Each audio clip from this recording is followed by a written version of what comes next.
Welcome to Champagne Football Lemonade Banter. This season is brought to you by the Lightweight Athletic Club. Whatever you're watching us on, please don't forget to like and subscribe. Right, welcome back to Champagne Football Show. Round 1 of NPL was just kicked off, and we're joined today as always by Chaz Samushonga wearing his home nation Scotland kit, as you can tell. That's it. And joined by another Scotsman, Chris McStay for St George, and Jake Trew, who just made it in the building after being stuck outside for 10 minutes with an open door. Round 1, lads, we'll get into St George soon, but Chaz, we'll dive into all the games. We'll have we're not going to call them match of the rounds, are we? Nah. Just 2 games they felt were decent. Well, decent. I think that obviously looking at the in particular the Marconi APIA game, 2 Giants. Jake Rose was good, wasn't he? got himself out the way, man. Sniper. Tried to block 10 close shot. And obviously we're having the St George boys on. We'll have a look at the highlights of the St George game against Wolves. Aye, brilliant. Well, before we get into that, quick shout out to our new sponsors, Isogenics. Isogenics, one of their main products is a hydrate. That's deliver next level hydration with 0 sugar, 0 calories and balanced salts to support performance, recovery and skin health. On your skin at the moment you have a QR code, you can use that, it'll take you straight to the website. And they've got other products including protein, creatine, some of it I think is just behind my mug, just here. And if you use the code CFS10 you get 10% off all products on Isogenic website. And the hydrate sticks are tasty. To be fair, they're very good. Nice, man. Good in your morning drink after a wee kip. So we'll all get into the results, but weekend chat and exciting weekend. To be fair, I was quite happy having the football back.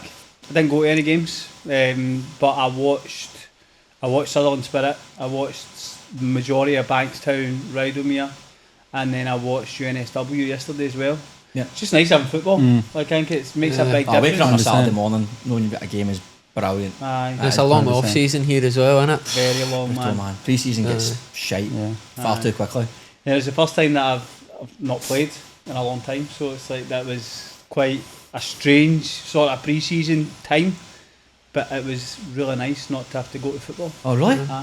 I actually like the preparation of football. Even if I'm not playing, I actually enjoy the drive there, like seeing the group chat, the bit before having a coffee, chatting to the lads more than the game. I have them just fucking nervous watching it. But you know what I think I liked is that see when you're playing, your full day is consumed by football. Even if you've got a 6 o'clock kick-off, you wake up in the morning and whatever you do is geared towards the game at night time. 100%. So not having that, maybe if I could have just like gone for a warm-up, play the game, it would be different, but because my whole Sunday wasn't consumed by the game, it was quite nice. It is hard to stand in the goal for 90 minutes just standing there. Bloody tough, by the way. 600 metres are running. The Sunday games are the killer, I reckon. Like Sunday's your whole weekend pretty much is just because you're thinking about it the whole time. Can't do anything 3 o'clock Rockdale, sunny, standing in the dugout and the sun just hits you right in the face while watching the game. It's easy to see in the camera as well to make out what's happening.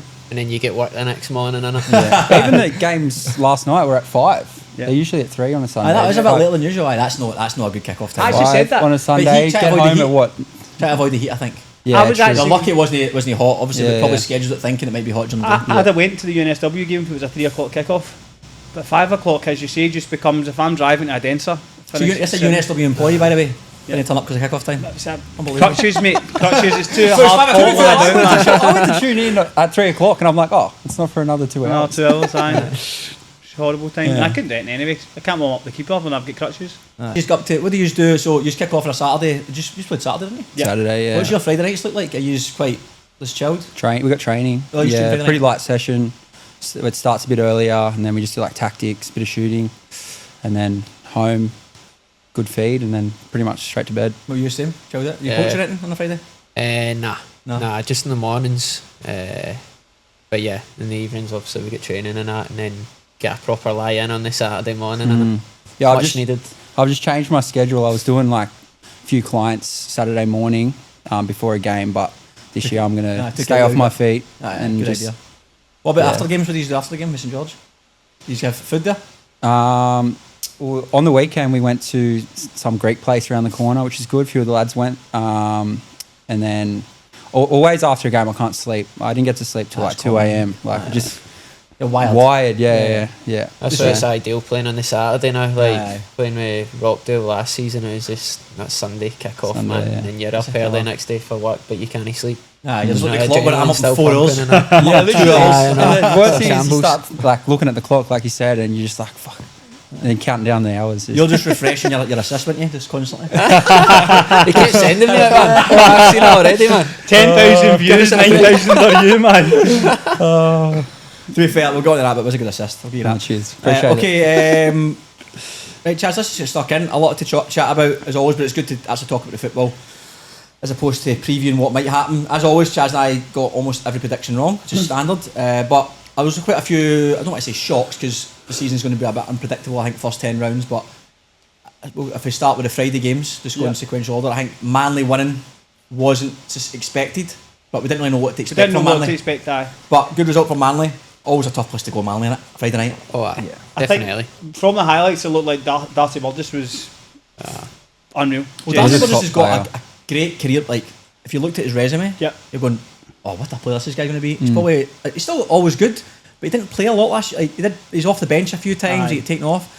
So I think it's good to see him hit a bit of form. Of course, and like every opportunity that Manly had was a result of him. Yeah. Like there was one in the first half where he plays a wee outside of the foot through ball, and the striker was 1-on-1, Aye, missed puts the it by the target. post. Aye, seen that. Aye, like he's delivery and execution. brilliant, Man. and then the goal comes from a corner. He puts the corner in the box. So hopefully, like it's a sign of things to come. Well, St George City are going to be a tough team to play against, especially at St George, Penshurst. Yeah. But it'll be interesting to see how they go, because I did fancy St George, because I think Manly's mostly younger boys, for what I've heard. Could be wrong, but that's what I've heard. I thought St George City, who are a physical team, might have dominated the game a wee bit more. But for the highlights, again, we're only going off the highlights. Didn't look like. It didn't look like there was last 10 minutes was the only time that you saw. What about the keeper at the last minute? Just get excited, mate. It literally is one of them. Ran in the corner, 18 yard box. I know it was. I mean, I'm bloody 5'5", so there's no chance I'm going to try and take that cross. But big goalkeepers, when balls are coming in, How big is he? I think it's like 6'2", 6'3". Oh, is he that big? Okay. So I think you're looking at goalkeepers want to come and almost take a bit of pressure off at that stage in a game. What happened? So, What did you you do? So see that line in a game? Is that bravery or stupidity? You came right to the tip, like outside the post. I think that I think he's made the decision to go before the balls come in. He's decided I'm going. Oh, that's just a good thing, is it no? No, that's So, stupid. you like hesitate? No. So you need to see the ball before you decide. No, if I mean, going I'm talking about he's decided and went for it, made the decision and Aye, gone. but he made the decision before they contacted the football. He was just in the position of, I'm going to go and get this ball, regardless of how it comes into the box. Okay. That's what it looked like. Daisy cutting his route like that. That's what it looked like. And sometimes you do that. Sometimes because, as I say, you're wanting to take pressure off of the boys at that stage in a game. And if he gets hands on the ball, it's unbelievable. Defence are all buzzing because they keep nowhere it near early. It can I be know. costly, but if it's Mate, literally, I watched the highlights and I went, what the fuck's the keeper? It was away at the edge of the 18 yard box. It was brave to go for it. It's Siren. He's a good keeper. He's a good keeper. Yes. But I was just surprised with the decision, mate. Nah, That's what I was gonna that's ask what I think. It's just one of them. He's wanted to take the pressure off. He's made the decision before the balls come in, and then once you start, you can't stop. You're gone, so you just keep going. You'd be, mate, if that was the last minute of the game and he doesn't collect that, then on the score you look at him and go, what the fuck are you doing? I know. What are you doing down here? But anyway, look, Manly get by the highlights, it looked like Manly. It looked like deserved the they definitely deserved to win. points. Okay, what's next on the Sydney FC and SD Raiders was also on the Friday night. Very good start for Sydney FC. Oh, aye, brilliant. 2 headers. Aye. 2 headers. Reef This- Barrier scored. Third one, the wee The boys third first one, touch. third one was a cracking Just finish, first touch wasn't and it? goal, innit? Aye, 30 Aye, seconds he wasn't he'd been on long the on, pitch. aye, yeah. But Quality. there was again moments in games. Seb Farah had a great chance to equalise just after Sydney FC went 1-0 up. See the With bounce 1-on-1. on it? Aye. The bounce that no one else sees on it.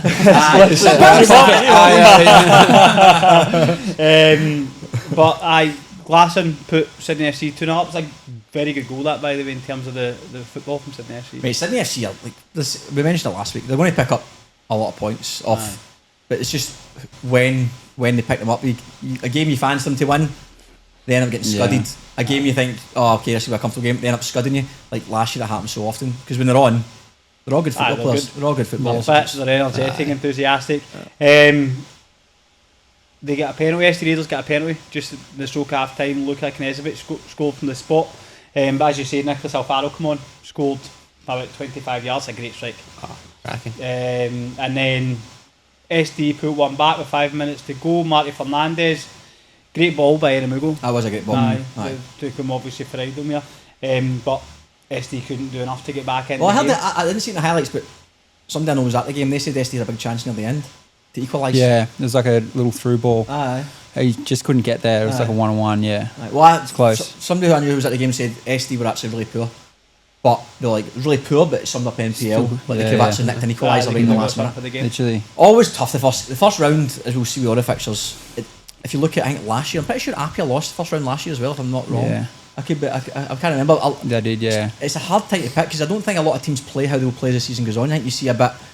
Teams just want to get 3 points. It's emotional. I think the first round's always a bit like everybody's a wee bit overhyped pumped up for it. Yeah. It seems like Staff figured themselves out as well. There's a lot of new faces in a lot of the squads as well. There's a lot of changes. But I spoke to Marco yesterday. I bumped into him and he was saying the same thing. He's like, he just thinks the first 7 or 8 games is just going to be very random. Like it's going to be hard to see how teams settle, and it could be an important part because if it takes 7 or 8 games for the league to settle and you've managed to get yourself 12, 15, 18 points on the board, and then it starts to settle, you might give yourself a bit of a buffer, to solidify yourself in a good position. Temba was saying that RPA haven't won the first round in the last 3 years in a row. So I think they drew 3 years ago. They beat Blacktown Spartans, like 6-2 or something, 6-3 2 years ago. Sorry, Blacktown. I don't know if I can really game that one up. Blacktown City. Blacktown City, yeah. I was like, Blacktown City. That was a 6-3, I think it was 2 years ago. But look, that's what it is. What's the next game? Let's go to St George. Okay, well, you want to stick it on? We'll stick it on. So we're going to put this game on the screen. And we'll just go through it. Like similar with the Australian Championship. We'll walk through it. Jake Trew's got it clipped up to like 6 minutes of his assist. I know he said he wasn't. He actually said he wasn't going to come on unless we put the video up. So I mean, like, you don't have to really narrate as we go because it's on the screen, but it looked. I think in the most part, it looked comfortable for you. Yeah, I mean, we came out fine. I think we made it like easier for ourselves, like coming out well. Like the first 20 minutes, I felt like we were all over them. Don't you reckon? Yeah, we had some good chances, set the tempo, sure. And then like once we had that two goal buffer, we didn't necessarily sit back, but we were a lot more conservative in like getting in control behind. the game. Control the game. Yeah, professional performance, I would say. Aye. And then you're saying you see me this morning. Chrissy. You've still got a sore toe after that finish. Yeah. You futsal finish that. Ronaldinho 2005 inspired. That's a good finish. Man with steel caps on. Those green socks are stinking, by the way. Yeah, so I got blue boots, and then the boys are like, "Oh no, like we've got green socks this year. That's going to be stinking. It's bad. The gap between like with the grip socks with the white socks makes it look a little bit better, but." What about Wolves? Did they threaten at all? Because I mean, Lockie Scott's always a threat up front, but we didn't see too much in the highlights from them. He had a good chance, a header. They ended up putting over the bar. That was close to free kick, but nothing else. I thought Paddy did really well with him, like defending him. Like he kept him pretty quiet, and obviously Lockie's a handful. You know the way he plays. Yeah, look at that. He's unreal. Look at how that is shambolic defending. I know. Harrison Farrell, young boy. 4-on-2. No. But we caught out in the transition there with Banry stepping forward, losing the ball. Like there's just and they were going for it as well. That obviously. What outside of you two? Did any new signings? Who else new signings started? Seb started. Terry and Tonis. How's he? Yeah, He's top absolutely man. brilliant, mate. Good player. Yeah, brilliant. Just showed his class on it. And then you've got young boy in goal, Seb Laluz. Yeah. He He's was coming in. at Bankstown United last year, eh? Yeah, no, he done absolutely brilliant. Yeah, he was absolutely brilliant. Clean Had a great sheet. game. Deserved Can't a clean complain sheet. with that. Good win. 3-0. 3 goals at home. Pitch is looking good. Much transformed to last year. Oh, the pitch is magic. Unreal. Yeah. Nice to play in grass. He's training grass as well. Yeah. Yeah. I Appreciate don't it think I on their could. body, you know, innit? I don't think I could train on synthetic all year, like with obviously my injury past and whatnot. But like training on grass is the best. Well, like the way we play as well, like the ground's been had it watered and the ball was zipping. Like the new balls are quite light as well, so the ball was moving very well. Like the Jabalanis. Poor goalkeepers, man. That's the first thing I said when we kicked it. What about quick on St George? Because we've obviously only from the outset we've seen obviously new gaffer. Oh, you've been a new gaffer for you boys anyway. I know Raf from Spirit Days. Fairly new members of the squad. You're pretty. I mean, Poon's still there. Chisella's there. You two are there. Antonis is there.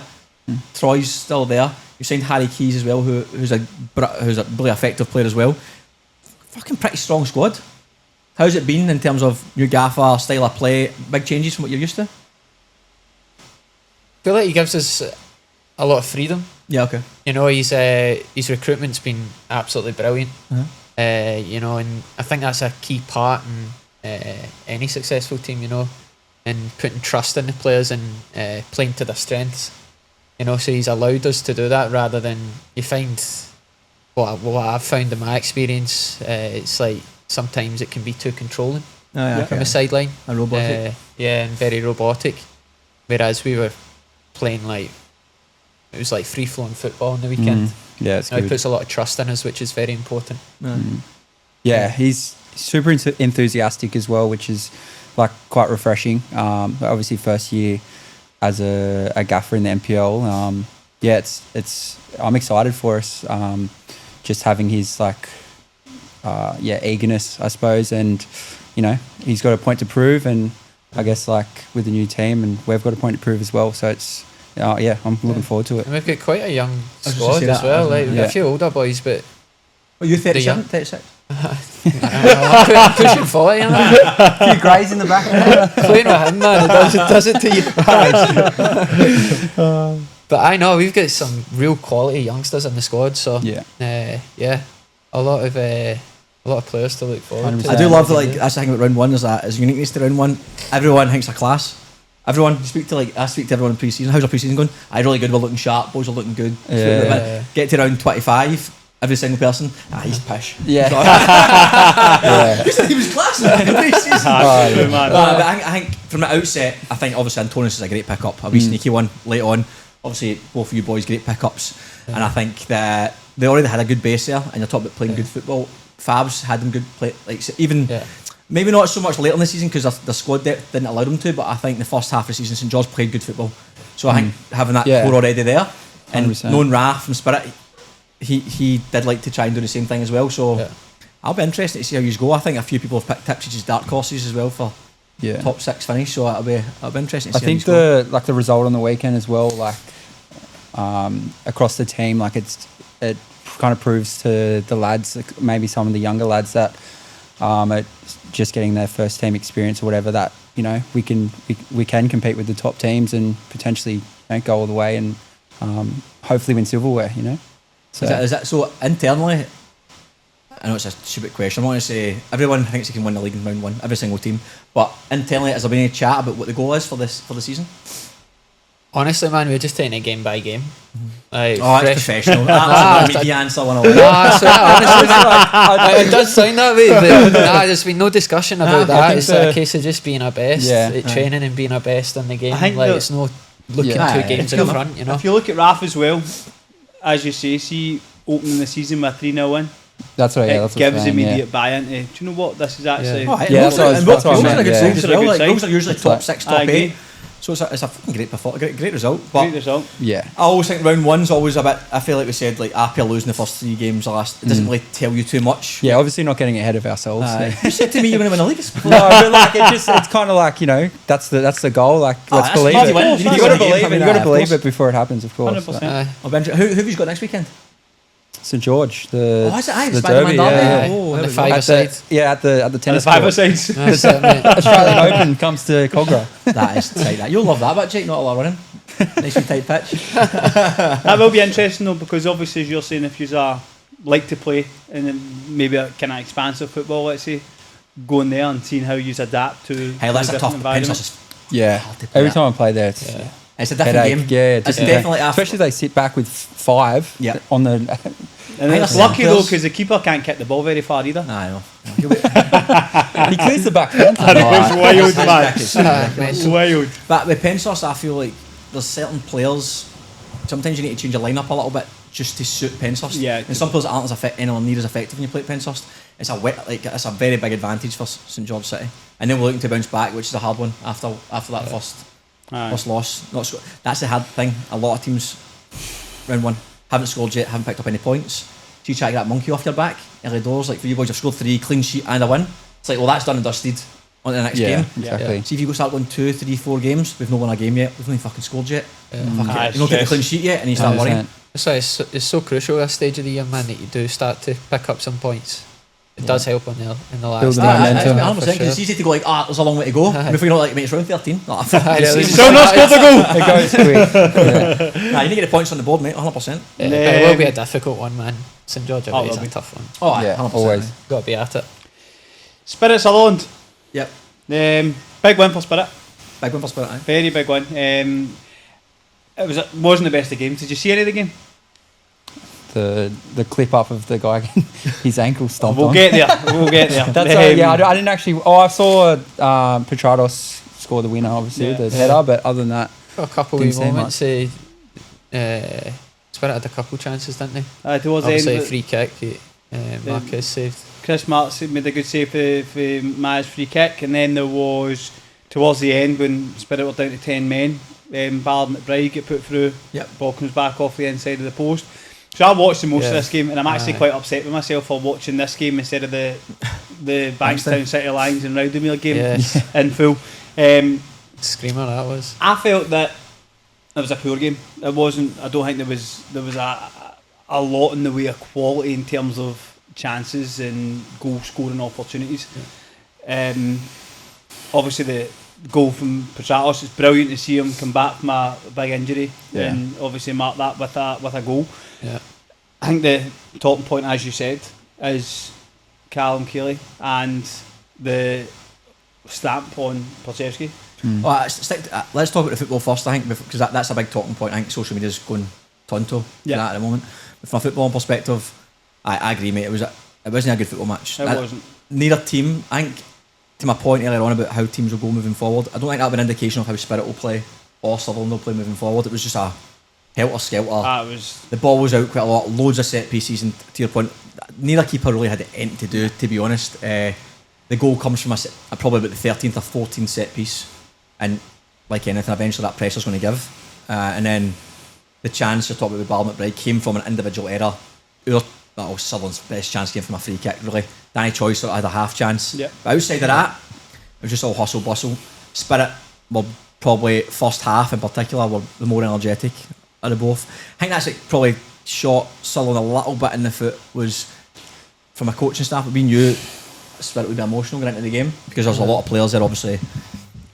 It's a bit of a weird one because it wasn't like anything like the gaffer Perkovic left on a sour note. He left on a high, obviously. Yep. But there's still that little bit of like, you left us here and a bit of emotion. We knew that'd be fine, part and parcel of the game, and they came out flying. I don't think Sutherland expected, the boys on the pitch expected it to be it was warned, like it's going to be an emotional game, it's going to be a lot of energy. I don't think they expected it to be that quick, that fast, and I don't think they were prepared for it. And that's why I think when you get that the first 10-15 minutes, Spirit started giving us more pressure, and that's when the foul started coming in and around the box, free kick in the box, out for a corner, back out again. And to be fair to Sutherland, I thought they defended the box well for the first, maybe 10 or 12 set pieces, which is pretty decent. Big Jamie Plachewski won almost every single ball, and then eventually one gives. And then what's that Spirit been good over the number of years when I was there as well as defending a lead so many times. Like Simon Nicholas, who was on the podcast, like he defends like every game's a World Cup final, throws himself in front of everything. Subby's the same.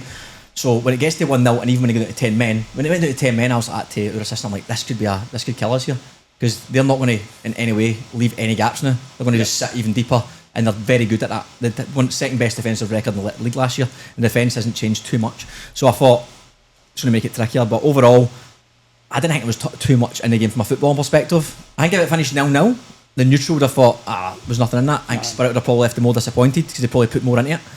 Sutherland didn't really deserve too much from it, I don't think. But tough place to go, Christie Park. You boys will probably agree as well. Pitch looked good, but the pitches. I'd be surprised if Spirit play there much longer, to be honest. Yeah. From their own personal perspective, I mean, it's no there.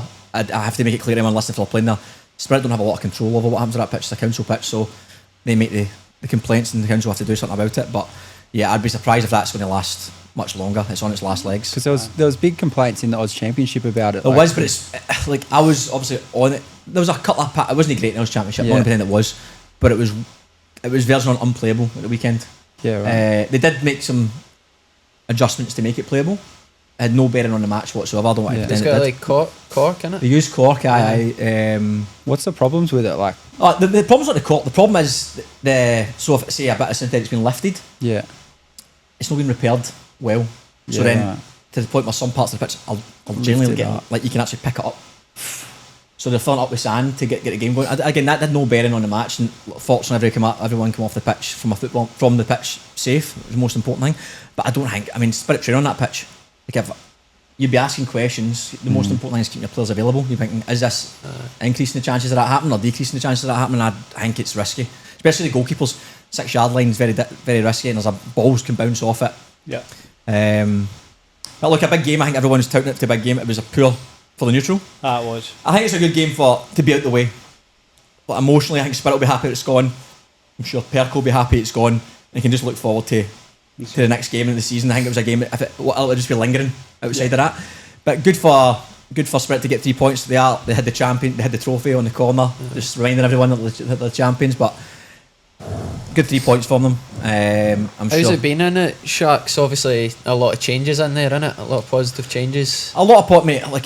From a player perspective, like anything, a lot of teams. There's been 16. I think from the starting lineup, there's only maybe 3 or 4 from last year. I need a lot of time to gel. It's going to take time. I think I said that multiple times. I don't know if it was on air or off air, but saying any team, you need to be realistic. There's a lot of the positive noise coming from Sutherland's coming from the money they're investing in facilities. I think it's good for Australian football, and that's the most important thing. I think they're setting a benchmark. I think it's one of them that they're investing in the infrastructure of the club, which is a long-term view. A lot of clubs go in and they'll spend a fortune on a first-grade changing room, like just to win the league, and then what? Do you know what I mean? I think that this now is a good way to try and get long-term success and bring through local players and youth to grow in the area, which I think is the strongest part of it all. I think positivity is the most important thing. I think we speak about it a lot in the podcast. One of the reasons we started the podcast is you jump on social media and it's just so easy to be negative about anything at all. And even with the positive stuff, people still look for the things to look negative about. So I think, and not just Sutherland, we spoke last week about Parramatta's pitch, we spoke about Blacktown bringing through youth, we spoke about Olympic maybe taking a different approach this year, even Bonnyrigg taking a different approach for younger boys this year. Like, brilliant. You need to, if we're going to complain about the shit things as bad as we do and amplify them, we need to amplify the positive things as well. What you guys do is brilliant, you're promoting the game, but it's the NPL, the State League, can often be in the shadows of the A-League, but you're bringing it to the forefront because there's so much quality to be spoken about. No, I agree, mate. I think for me the biggest thing to talk about is the personalities, not just like players. Obviously Trew's not got one, but apart from everyone else, personalities. People behind the scenes. Tell me there. No, I'm sure you've got like a manager, the guy who probably volunteers, but he's the first person there. He gets the balls. He's doing the kit. He's doing everything. The people there's a guy at Sutherland, the boy Ash, who comes to every single Sutherland game. Every club's got the guy from Wolves who travels Wolves. These people are the absolute unsung heroes of football, at this level. And even talking about yourself, you're playing Chaz, obviously not playing at the moment, but we've got full-time jobs, and you're saying you're giving up your Friday night and your Saturday all day. You said your whole Saturday's dedicated to preparing for that one game. People who are on the outset who aren't NPL players, and you can see what you want about it, but at the end of the day, the amount of psychological space it takes up in your brain, like you were saying, Troy, I don't know if it was before we started, when the game finishes, nobody gets to sleep till 2-3 in the morning, and like you said, if it's a Sunday, you've got work next day, you're trying to do it absolutely shattered, and that doesn't matter if you win or lose, you're wired after the game because so much goes into it, and I think that does go unnoticed. Doesn't matter if it's A-League, doesn't matter what it is. I think a bit of I don't want to say respect, but a bit of understanding or empathy to like people put a lot on it, and so not everyone from the outside, people look at a club, any club, and go like, getting paid a fortune. Not usually will be the exact same, and units will be the same. Some boys are on buttons. Some boys are not getting paid a lot of money, and they're doing the exact same training sessions, getting there at the same time, and doing the exact same work. And maybe they have to earn the right to get a decent wage, but they put in the exact same amount of time dedicated to it, and they've got the same commitments off the pitch. So I think it has to be highlighted more, and I do think the people who come to the games, support the game, want it to grow, they have to just stop fucking whinging and go like, right, you know what, it isn't as good, but maybe I don't have the context there. I don't actually know what they're going through. Or how it gives a bit of perspective, doesn't it? Especially see for the youngsters coming through, understanding the reality of a footballer and what it takes to actually get there. There's a lot more to it than meets the eye. The glitz and the glamour, and it's a lot of hard work, and it goes on behind the scenes in it. As soon as the session finishes, the coaches are back in a WhatsApp chat, they're back on the phone again. Then it gets to the Monday. there's analysis done. There's and everyone's got full-time jobs as well. Yeah. And it does not stop. And again, go back to the players. They're back in the gym in the morning. They're doing the recovery. They're missing, or they're at a wedding with their family, but they're not drinking because of a game. Like the sacrifices to be made to try and do their best. I think it's amazing, mate. And I think Another talking point from the Spirit Sutherland game in terms of the social media presence and people jumping onto things is, as I mentioned previously, the challenge. What are your thoughts on the challenge in terms of as outfield players? It's borderline assault, like in my opinion. Like if you can't, like if that wasn't on a football pitch and you just went up to someone and did that, No, pretty I think it hectic. speaks for You know what I mean? itself, mate. Like, I think it's disappointing to see that. It's when you're out there, although you're competing, it's your peers effectively. You're out there. Pushing a shove, you can understand. Like even, grabbing the shirt, whatever. But especially he wasn't even looking at him or. Yeah, I think to me, right, it's quite cowardly, right, in terms of you don't mind a challenge. See if the ball bounces and somebody fancies a 50-50 and they're a wee bit over enthusiastic, you don't mind it so much because everything's in front of everyone and they know what's happening. But it's almost as if Plachevsky's got in his head he's not having success and he's just had a wee cheap shot at him. I see a wee cheap shot. It's actually, as you say, borderline assault.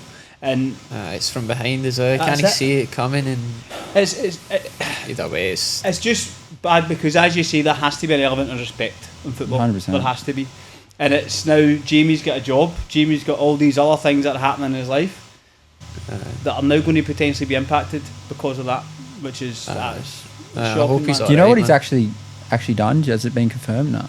he's got MRI today at 12 o'clock. Was there like afters, like in the near the change room and stuff? I'd heard about. To be honest, mate, I'm not allowed to talk about it because it just went to Football New South Wales for a judiciary thing. Oh, true. So I'm not allowed to say anything. He can talk as much as he wants, but I can't comment on it. Do you know anything? I just saw a video and it just looked like there was some commotion. chaos. That's the one I saw. I thought, But I don't know the ins and outs, obviously. But I just hope all the best in terms of Jamie. I hope it's nothing too serious, man. Yeah. No, definitely. Especially after the season he had last year as well. It would be disappointing if it's something long term. Yeah, Jamie had a good game. Sutherland wasn't great, but Jamie played very, very well. Played very, very well. So hopefully like, a big player for Sutherland, so hopefully quick recovery. Yeah. Right, what's next, Chaz? There's another massive game. The W. Drew's mates. The boys. Marconi at home to APIA. Well, I was looking forward to watching this game, but didn't get a chance to see it. But for what I seen, it looked like Marconi looked by far the better team. But again, I'm only going off the highlights. I know you're talking about our green socks, but that kit. And the APIA one? Aye. It's a shambles. Some of the boys are loving it. Tebber was loving it, yeah. Who was loving Tebber and like Segredo was saying they like it. Yeah. No, that's a shambles. What colour are the shorts? I said, nah, it's not for me, personally. I reckon Marconi's kit this year's Timber's unreal. got a subjacket over the top The of it. ref, man in the match. Timber's got a subjacket over the top of it. Great start for Tenko. Great finish. What a hit. Great finish. Mate, what about Tenko is, mate, he's a great player in the squad, mate. He can play in 7 Yeah. positions. Literally everywhere. What about the ref? What about Jake The Rose? referee, unbelievable. Magic, man. But obviously first start for his new club and to come away with 2 goals. First one being 30 yards. Good finish. Anton was trying to claim the know. second one. I actually Running watched up it the multiple with the finger times. up in the air. He's going to celebrate. Then he turned around. Yeah, I spoke to Marco yesterday. He said that APIA weren't great first half, but second half he said that APIA came out much better side. But again, from the highlights so far, it's all pretty Marconi. That was a good save. Nice little finish for Sekenis as well. The next moment I think it is where they go through 1-on-1. No, this is the goal now. Yeah. You reckon it went over the line? Oh, absolutely not. With the first one, Anton's. Nah. I think it's close. Anton's away, buzzing, man. Quite right. The same. He's straight to the ref, make sure he's got his name down up. But this is a brilliant result for Marconi. Because I agreed last week with what Fabs and Perko were saying in terms of if any team are going to start well, championship teams will be up here because they're the most settled. And Marconi have had a lot of changes. Yeah. So I think to win 2-1 against big result, a much favoured side, a massive result, man. Man, on Marconi, we need to have a shout out to Hilton, obviously, with move to Auckland, which is unreal. It's massive. This is the chance here. Deserves it. If there's anyone that deserves to get a deal from What is going on? from the Oz Championship. I think it was Jimmy. Like, You'd be fuming, wouldn't you? Oh, You'd be fuming. what are you doing, man? Jimmy Hilton, sorry, mate. Superb, mate. Been on the show a few times. Great guy. Had a great season. It's great to see it was that, almost a though, matter of players when, taking the like, step. amazing. in my opinion. Yeah. But to piggyback off the last conversation, mate, that A-League NPL gap, there's loads of players that can make that step. Even Ali Ogla scoring the other day. Oh, I mean, exactly, mate. Who else is it? Bayless as well. Oh yeah, Jimmy Bayless. And Tass is over there. Oscar Gonzalez. Swivel again. as well. Swivel's been doing well. scoring. Great, I mean, great little strikers finishing the box at the right time. A little bit too late for APIA, but to see a young boy score another goal. Is he offside there? Nah. Don't think so. But look, brilliant win for Marconi. I'm sure Sek will be annoyed not to have a clean sheet because Marconi's defensive record usually are a pride and joy, so Yes. that'll be frustrating. But big win, big 3 points. Massive. And as you said, I think that last week we didn't count them out, but we thought that APIA would have been the Yeah, we did start see a of flip of a coin, to be fair. Aye. I didn't think, especially at Marconi, I thought it'd be very, very tight. If the result didn't surprise me by any means. Of course. But if I had to I had to pick somebody, I chose APIA. We'll jump on to Western Sydney Wanderers at home to Rock. Did I say at home? Was it Valentine? Why was it Valentine? It's weird. No idea. Very No idea. strange. Look, we don't have. We're doing this on Monday, and a lot of the highlights aren't out yet, so we haven't seen. I've not seen the game as such. So obviously, Aye. just seen the Flicking goals through and bits and moments. pieces of it. Aye. I think from what I saw, you're looking at moment in the game being the 52nd minute. Jai Rose gets a second yellow card for diving in the box trying to win a penalty. So second yellow. So he's booked, and I mean it was a terrible attempt. Hollywood on it. It was really Did you see poor. it? Aye. So and the referees quite rightly sent him off. But the game at that point's not an each. And then, as you know, Rockdale were a good side, great experience, and just looked to kind of be knocking on the door. From then on, Giorgio Speranza scored. Great finish though. Aye. Crack. George's good, mate. Yeah. George's brilliant. Dynamite. Aye. Great. In the 70th minute, he scored. Great strike from outside the box. And Shalakin's finish as well. Did he mean that? Deft touch, aye. Ball in the Chalksy's post. got As that. I was in him, saying, aye. known Chalk, He's got that in he's him. not the most modest, so he 100% will tell me he meant that. He saw it 10 minutes before. That's But he's got that wee bit about Chalk in it, so I wouldn't be for sure. surprised if he did mean it at the same time. It's a great ball into the box from Hunter Elliott, and Good result, man, because like playing one, I mean, saying that, I always find playing Wanderers at Wanderers on that grass pitch is always quite tricky, but Valentine's never an easy place to go to either. But good result, very good result. And look, does help. Jai Rose, in my opinion, we played Wanderers in the pre-season, he was electric. aye. So a big miss for Wanderers, no doubt, but good result. Surrey United started off their season with a 5-2 win over UNSW. Tough day at the office for Uni in terms of an introduction to NPL 1. And it started off pretty well. I think the first half was quite even, to be fair. And then Jayden Hard, what a goal. Brilliant, but Yeah, and it's top. again, talk about up levels again. We're obviously talk about Jimmy going to A-League, but there's a lot of players in that NPL 3 space, and you look at NPL 2 space. We'll talk about Isaac Cunningham later, but how he played in the Championship for Spirit. Aidan Kyra is another one who went through.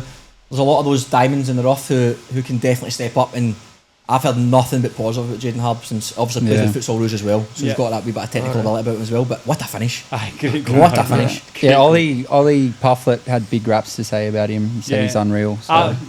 Everyone speaks really highly of him. Aye. He's just back from the Futsal Rouge camp. Mm-hmm. But I think if somebody's scoring 25-30 goals at any level, 100%. they're worth looking at. Yeah, for sure. What's your Goals like highest that, this season, anyways, Chase? High at 10. 10. Yeah. That was at Wolves. Yeah. Aye. Wolves, yeah. What's yours highest? What's that? Highest amount of goals in a season? 1.5. I think I got Under I 12s? think I got 9 last Under year. 12, how many did you get? No, 9 with Wolves. That's good. Yeah, that was that same year. Oh, I you think. scored an absolute belter against us at Christie Park. Aye. The 5-4 game, the Cheeky 5-3 game. 30-yard tapping. That game still haunts me, eh? Oh, you played that game as well? Yeah. Aye. I remember that's an NPL that last classic. goal went Oh, in, yeah. and I was just stood in How was the game halfway you like. scored? The top bin? Aye. Was that belter? I A got that? disaster from then And then on. you give wasn't the it? ball away in the last minute. Then we had a team. Remember we had that team night out after, mate. Did you? Oh, aye, that was Crickets, our team it was- night out, man. Oh, no! We're We- at the we'd never- sheaf. We're at the that sheaf, was just like the looking at one each time, other wasn't like, what the fuck just happened? Because I remember that game. I remember being 3-2, right? Or sorry, 3-1, and we had a corner. It was the 89th minute, and I was packing up the GPSs and the water balls, thinking, because we were shite and used our cruise control. Yeah. And the ball, after we had that corner, we scored for that corner. Made it 3-2. Yeah. I was still packing up and thinking, there's like 2 minutes to go. Yeah. Aye, And then Tommy it went 4-2, cracking didn't it? keeper, but I don't know what he was doing. Tommy, Yeah. the keeper had a shambles there. The second and third goal here, that That- absolute the I shot. was trying to forget about that, you know. The worst thing Scarred was me me and for life. Scotty were like chirping to the Spirit centre backs, and then you guys go and do that 5-4, I and I'm think like, the fact- I'm never chirping ever again.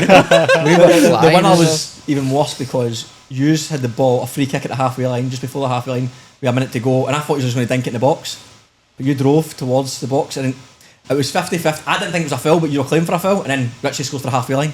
So it was like just the maddest. That was one of the maddest games ever, man. 4 minutes to go for I 3-1. don't know why I brought it up. It's so funny, man. Oh, I was just talking about his goals. His goals are absolute belter. Yeah, true. I think you scored as well, do you know? It was not maybe an own goal, but you were close to it.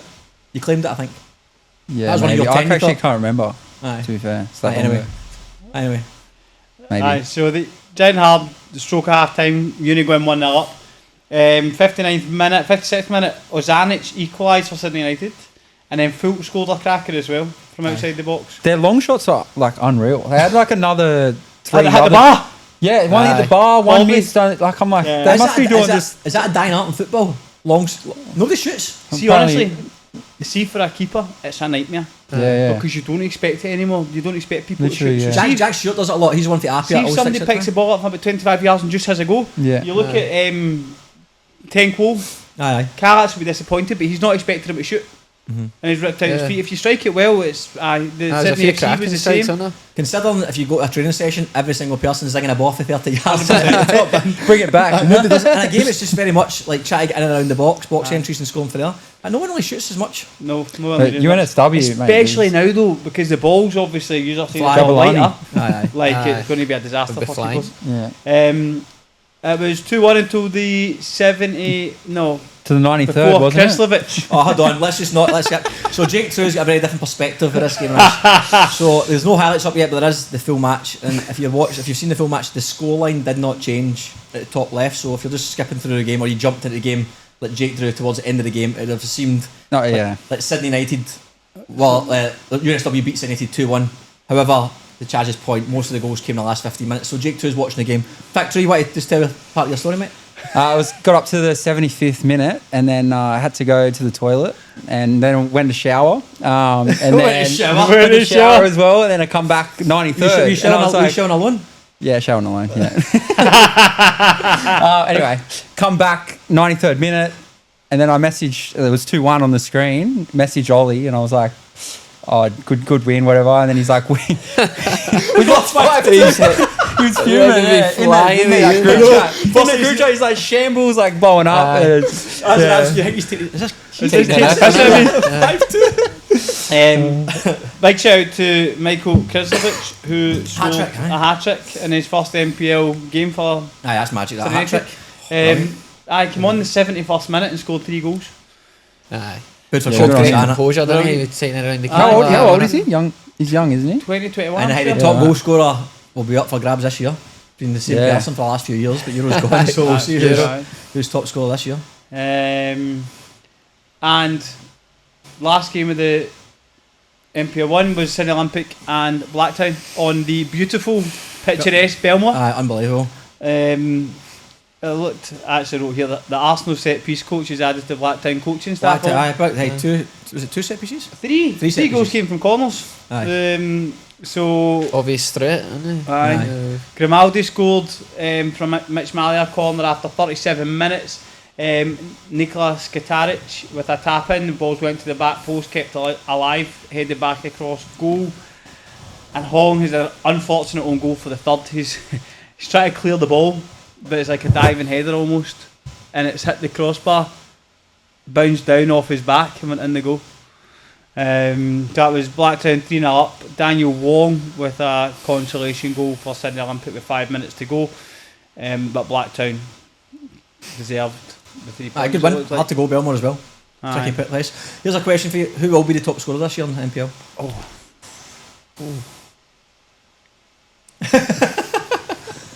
Back yourself, son. He's like, I'm not sure. I was waiting for you to say me. No. I don't know. Good question.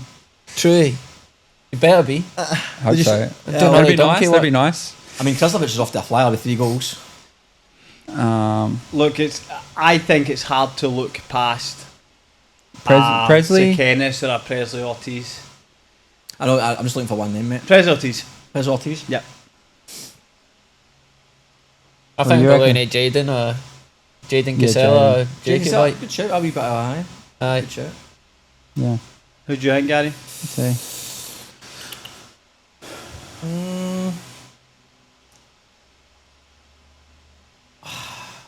It's a tricky one. There's a lot. I actually spoke to somebody the other day. There's not a lot of nines anymore. Like proper nines. Like Lockie Scott's probably, and your man for Spirit's probably the only 2 who are like I see as out and out nines. I'm gonna go. I won't say a Sutherland player, but I can cop out. I'll go. Fuck me. Oh fuck! I don't actually know, mate. I think fucking. I'll go. Ortiz has done very well Ortiz. in the It last just season. seems too obvious to say Ortiz. Isn't it? Well, Bit of a spanner in the it works. was Euro the last 3 years, isn't it? That's true. Aye. I'll go with Pres Ortiz because he's always up there. Aye. Cop out that. Aye. And mate, let's have a quick chat about the refereeing, right? Let's have a quick chat. This is not about. I can only talk from a couple of things. One, I've been told that a lot of the more experienced referees this year won't be refereeing NPL. We'll try to bring through some young referees. We've been told that off a number of people. Whether or not that's true, I don't know. But so far, what we've experienced, there was some referees I didn't see last year. Where are the about. experienced ones going? Well, I heard, is it Craig, the big guy, big innit? I heard he is gone. I chucked it. I Yeah, think he's true. quit. I heard it. Oh, is he? He's bodybuilding, isn't he? He's pretty good guy. I think he's away to help the Bankstown boys pick up their wages. he's. I think he was told. No, not told. I think maybe he was getting pushed towards the NPL 2 games. Yeah, right. But He's a good ref. He was one of my favourites. I just liked him because he could talk to him. Yeah, that's I think what I that's mean. half the battle. 100%. Yeah. Like, rather than just getting dismissed. Or explaining why they make a decision. Aye, Like I think- sometimes it's just like form, and then you're like, wait, what are you? What have you Understanding seen the there? situation, like knowing that. And if they've seen emotions are something, you go, heightened and okay, that. like fair enough. Aye, it becomes a conversation as opposed Yeah, to rather just than out my face. dismiss- or, yeah. But you know what? See on that, right? See if the referee says they got something wrong and they just says, oh, sorry mate, I didn't see it, so I thought this. People are like, alright, okay. Oh, you wouldn't mind as much, man. might still say, away you go, whatever, but at least you know Aye. the perspective of That's what's it. happened there. I don't think that happens enough, but there's a couple of things I don't get rules wise. I get them, I understand them, but I think they're baffling. So, hypothetical situation, it's you're winning 3-2, couple of minutes to go. Chris, you say to Trey, run into me. The other team's pumping you, balls in the box, you're under the caution, minutes to go. Trey, run into me, we'll collide, we'll both hit the deck. You pretend you're injured. You don't have to go off the pitch for your treatment, and it takes the whole thing away, right? However, if my team's playing against you, and I go through you, do your ankle in, you get taped up because of that tackle, I don't get booked, you have to go off, and we've got a man advantage. That blows my mind. That doesn't make sense to me. Why is that a rule? Am I missing something? I didn't even know that was a thing. If So you didn't, if you You know. always have to go off. We had a injury. I think Cito went down, and we had a set piece. It was like we were up 2-0 though, but still, like towards the end of the game, set piece, and he had to go off for a man down in the set piece. It's just like it doesn't really make sense. That's to say, I don't. You get punished for something that's with your control. So someone comes in and tackles you a bad tackle, and if you don't get booked, I don't know if you get a booking. You can Then see. you think stay it's- on. yeah. But if, it's very easy for not to be yellow carded sometimes, but I've been a bad tackle. Yeah. I think it's a bit, and then colliding at your own teammate, which you can just go like, let's pretend here. I think someone said Marino done it with John Terry in the game. Like 3 minutes to go, just pretend to go down, and that's it. Kill 2 or 3 minutes, momentum dies off. So lads, if Yeah. you're listening, exploit that rule. Magic. Magic. I'll be interested to see moving forward how the refereeing goes. I really hope there's some experience for it. Obviously, Jake Rose was part of APIA, who's probably arguably the most experienced referee. Definitely. When it I comes just to hope we don't- referees, I mean, if I speak, I get in trouble. I love them all. You're in bathrooms. I'm just hoping I just hope that because it has such a big bearing on the match. I just hope if they are bringing through younger ones, that there's the senior ones are still on top of it. Do you know what I mean, they're still policing all that's getting analysed. They're looking at what's wrong. You're huffing and puffing. Nah, because whether or not the younger referees are being analysed by the older referees, it's still impacting games. No, but and I mean, as in results. like if they're on it, if maybe a senior one's a lino, and they can still talk to them. I know, but Winner Central. But even then, it's too hard because what's something in the opposite corner for the linesman. I know, but my point being there is if they're going to bring them through, which looks like it's happening, but there has to be some sort of like I agree, safeguard. But they need to bring them through at a lower level. They can't. It's so stupid just to put them in Do NPL. you reckon all the officials have played football before? No, I reckon very few have. Do you think they should introduce a rule like there should be a certain amount of years you should play the But then, game for before? but then you'd have no referees. You don't know referees. I So don't like think- junior football even like play I don't know football in general for like played out the back garden. crossbar challenge. I can do 30 keepy ups. I ain't gone, mate. You're not bad. No. I just I feel agree like, with you. do you know what I'm trying to say? understand the Like, concept. Yeah, Because I because think you've got a different perspective. It's a whole VAR chat as well, and it's like when you see a VAR moment, you go, "Oh, if you see that from a footballer's perspective, Yeah, that's the what I mean. momentum or what's happened there, that wouldn't have been given." But to Chaz's point, I think you would eliminate a lot of people who generally are passionate about being a referee and official. And who this haven't is played. This is again we need to not watch because I actually think that the referees do a lot of training and stuff like that. They try really every hard, single man. week. Every single week, from what I'm aware of, they analyse all the decisions over the weekend. Yeah. And they have somebody else who's, I believe, an external. I don't know if it's they've got like a referee's coach, Panel a type panel thing as well. who then analyse the thing. So they are obviously trying, which is amazing to hear. 100%. But I'm just worried about how many games are officiated in NPL. This is Yeah. by the younger referees who are leading the No, game. but this is what I think that there has to. If that is the case, it's something that has to be reassessed because, unfortunately, the stakes are almost a bit too high. Aye. It's like a young football player, right? If a young football player's not ready to play first, They need to be good enough. football, That's the thing. It's not their age. It's, 100%. they have to be good the enough. standard needs to be If high. they're good enough, then no worries. Can referee. 'Cause there's a lot of older referees who are shite. I mean, From my experience, like I'm sure you boys would understand, you need to invest in a translator. Because I get done Subtitles. Best in a translator just runs around behind the referee. look at the Scottish guys in the lads. Slow down.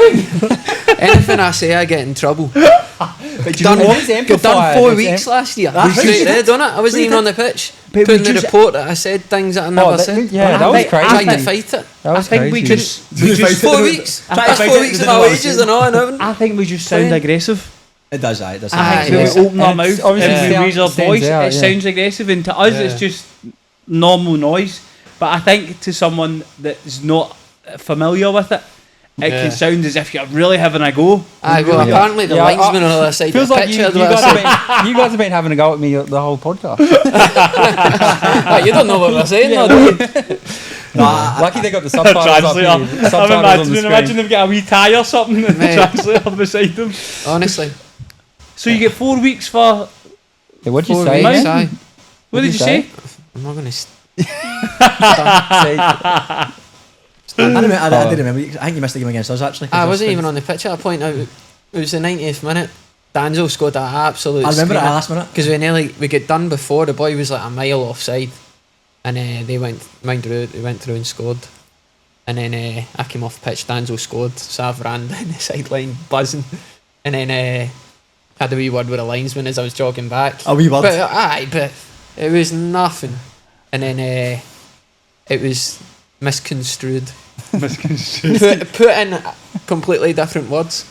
But yeah, it's once they've filed that, it's a hard hard case fight, to aye. fight. You Nah, get nah, full nah. referee- Nah, it's a losing We're going to battle. go back in the change room like he said this, and it's 3 mates, 4 mates. All right, okay, we'll double down. We're Yeah. not winning that battle. They're done. Yeah, and you could tell that it was like by his reaction, he took it the completely wrong way. I don't know what he did, but anyways, we move. Nah, no, that's just unfortunate being Scottish, mate. Story Yes. of our lives, I unfortunately. know. man. Hopefully, you get the subtitles on here, innit? Before we go on to NPL 2, we'll give a quick shout out to our sponsor Souvlaki Boys. If you are in the inner west, get yourself down to Souvlaki Boys and order a champagne. They do pack. orders online as well, so you could be. There you go. You The don't even outer need west, to be there you in go. the inner west. Uber Eats. There you go. They do. They do Uber Eats? I don't think so. Raw food in your Uber Eats, you'd be raging. You get 6 lamb souvlaki, 6 chicken, a kilogram of chicken ribs, pita bread, dip, halloumi, and it all comes in a Souvlaki Boys cooler bag. So, yep, get yourself That's a down to scram. Souvlaki That's it. Boys and order a champagne pack. Beautiful. Chaz, you want to go as NPL Victoria next week? Next week, mate, there's no games in NPL Victoria this week. Yeah, okay, good. That saves us about 20 minutes. Magic. Thank Lovely. God. They play 30 rounds as well. Nah. Nah, Is they it were. shorter? Less teams, isn't there? 26, is it? 26. I know they There's finish early. 14. They finish as well. Or Like, 24? they finish earlier in the season as well. Do they have 13 teams? I think it might 14, I'm sure. be 14. I So think it's yeah, 14. 26. But they've got full divisions. Yeah, true. They sound like they're doing it pretty good down there. Like, Yeah, I think it's quite. It's different. They've got more grass pitches. yeah. And they get probably more fans to games. And yeah. But I don't know. I do think it's positive. I think New South Wales is growing. I think I do have to mention as well. I think when New South Wales coverage was good over the weekend. Really good. Good. Like they've updated a lot of the graphics. There was 2 co-commentators on a few of the games. Mm-hmm. So I think again, like I think short-sightedness is fine. But see if you go back 2 or 3, or say 3 years ago, and look at the highlights you had, the footage you had, the people covering the games, the interviews, the social media. It's fucking grew so much in 3 years. Yeah, They've done a 100%. So much, fantastic man. job, but the people involved in it as well, Aye. you know, they're doing a fantastic job in promoting the game. Aye, I think even- like, great shout out to coverage. Go I think Matt even- Stav for that. Like, he was really Aye, Matt driving Stav's it. done brilliant. You see Yeah. the season launch. Usually I was saying this, like players don't. It's 7 o'clock or 8 o'clock on a Friday morning. Friday morning. You have to go away for work and you're sitting in it. You have to sit there. Everyone's getting presented with a jersey, clap, here we go. You're bored at your nut, and then but now it was more just sort of walking around, chatting Media to other day, boys. yeah, There's yeah. like wee daft games to play. It was a bit more. I mean, I'm sure people would rather doing their own thing in their life, but if you have to go and do it, at least makes it a bit more fun. I mean, it's a Yeah. bit more updated and modern. So, 100%. aye, brilliant. I think it's been really, really positive. Just hopefully it continues in that way. NPL 2. Well, we must start with Bankstown City Lions opening game. What a against game that was. Rydalmere Lions. What a game!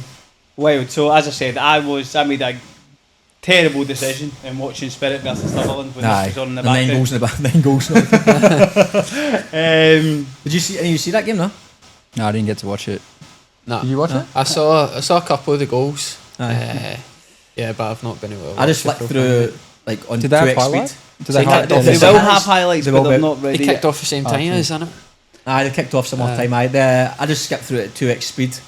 Tried to make Bay look faster, but still didn't work. Probably needed 5x for that. But Blakey Rashuto was still running backwards, wasn't he? I was just standing still. But I mean, firstly, we mentioned already, brilliant for Bankstown, made a big show of it. But fair play to Rydalmere. Scoring 5 goals away against what was probably the.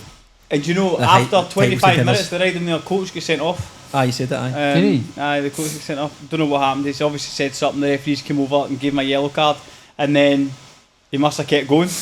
And the referee was half putting the yellow card away, and just brings it back out and pops the red. The game was so open. Like Yeah, I was heard saying, Chaz, that. Yeah, end to end. Watching it, I was like, this is the space between lines, and I was like, this could be anything here. But that's why I think listening to Fabs even last week talk about it, and I spoke about it last year. The games are mental. Aye, they It's are. chaos. It was so Yeah. open, man. So open. It's chaos, and I think it was inevitable that Euro was going to score the first goal. Well, and then I think after Course, that, I think standard, innit? the turning point. It was a penalty for me. If Euro buries that 2-0, it'd be very difficult to see Rydalmere coming back from that. But when he misses that and they score only like 5-6 minutes later, A couple of minutes later. and then Not it's like him though, is it? No, And he smashed it as well. The He also keeper's done well. smashed it. Yeah, that's It's a young boy, Stephen Krisic or something like that. Jesus. Was it Rockdale last year? Oh, right, Yeah, aye, so yeah. he's in goal for Rydalmere. Is he? Yeah, yeah. I had no idea. Stevie J. There you go. Stevie G. Aye, he's a Stevie cracking K. lad. Aye, Stevie. I'd always stay back after training and that.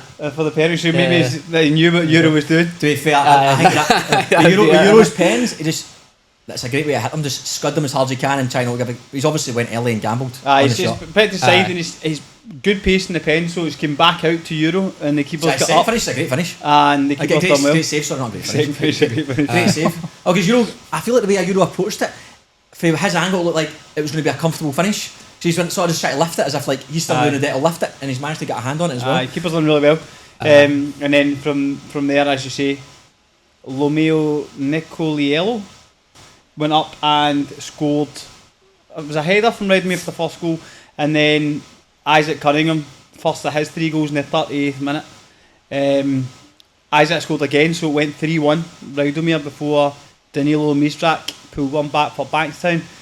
Adil Tosca scored, Bay scored, and then Euro scored to make it 4-4 in the 89th minute. At 4-4, 1,000,000% the Rydalmere players are like, here we go.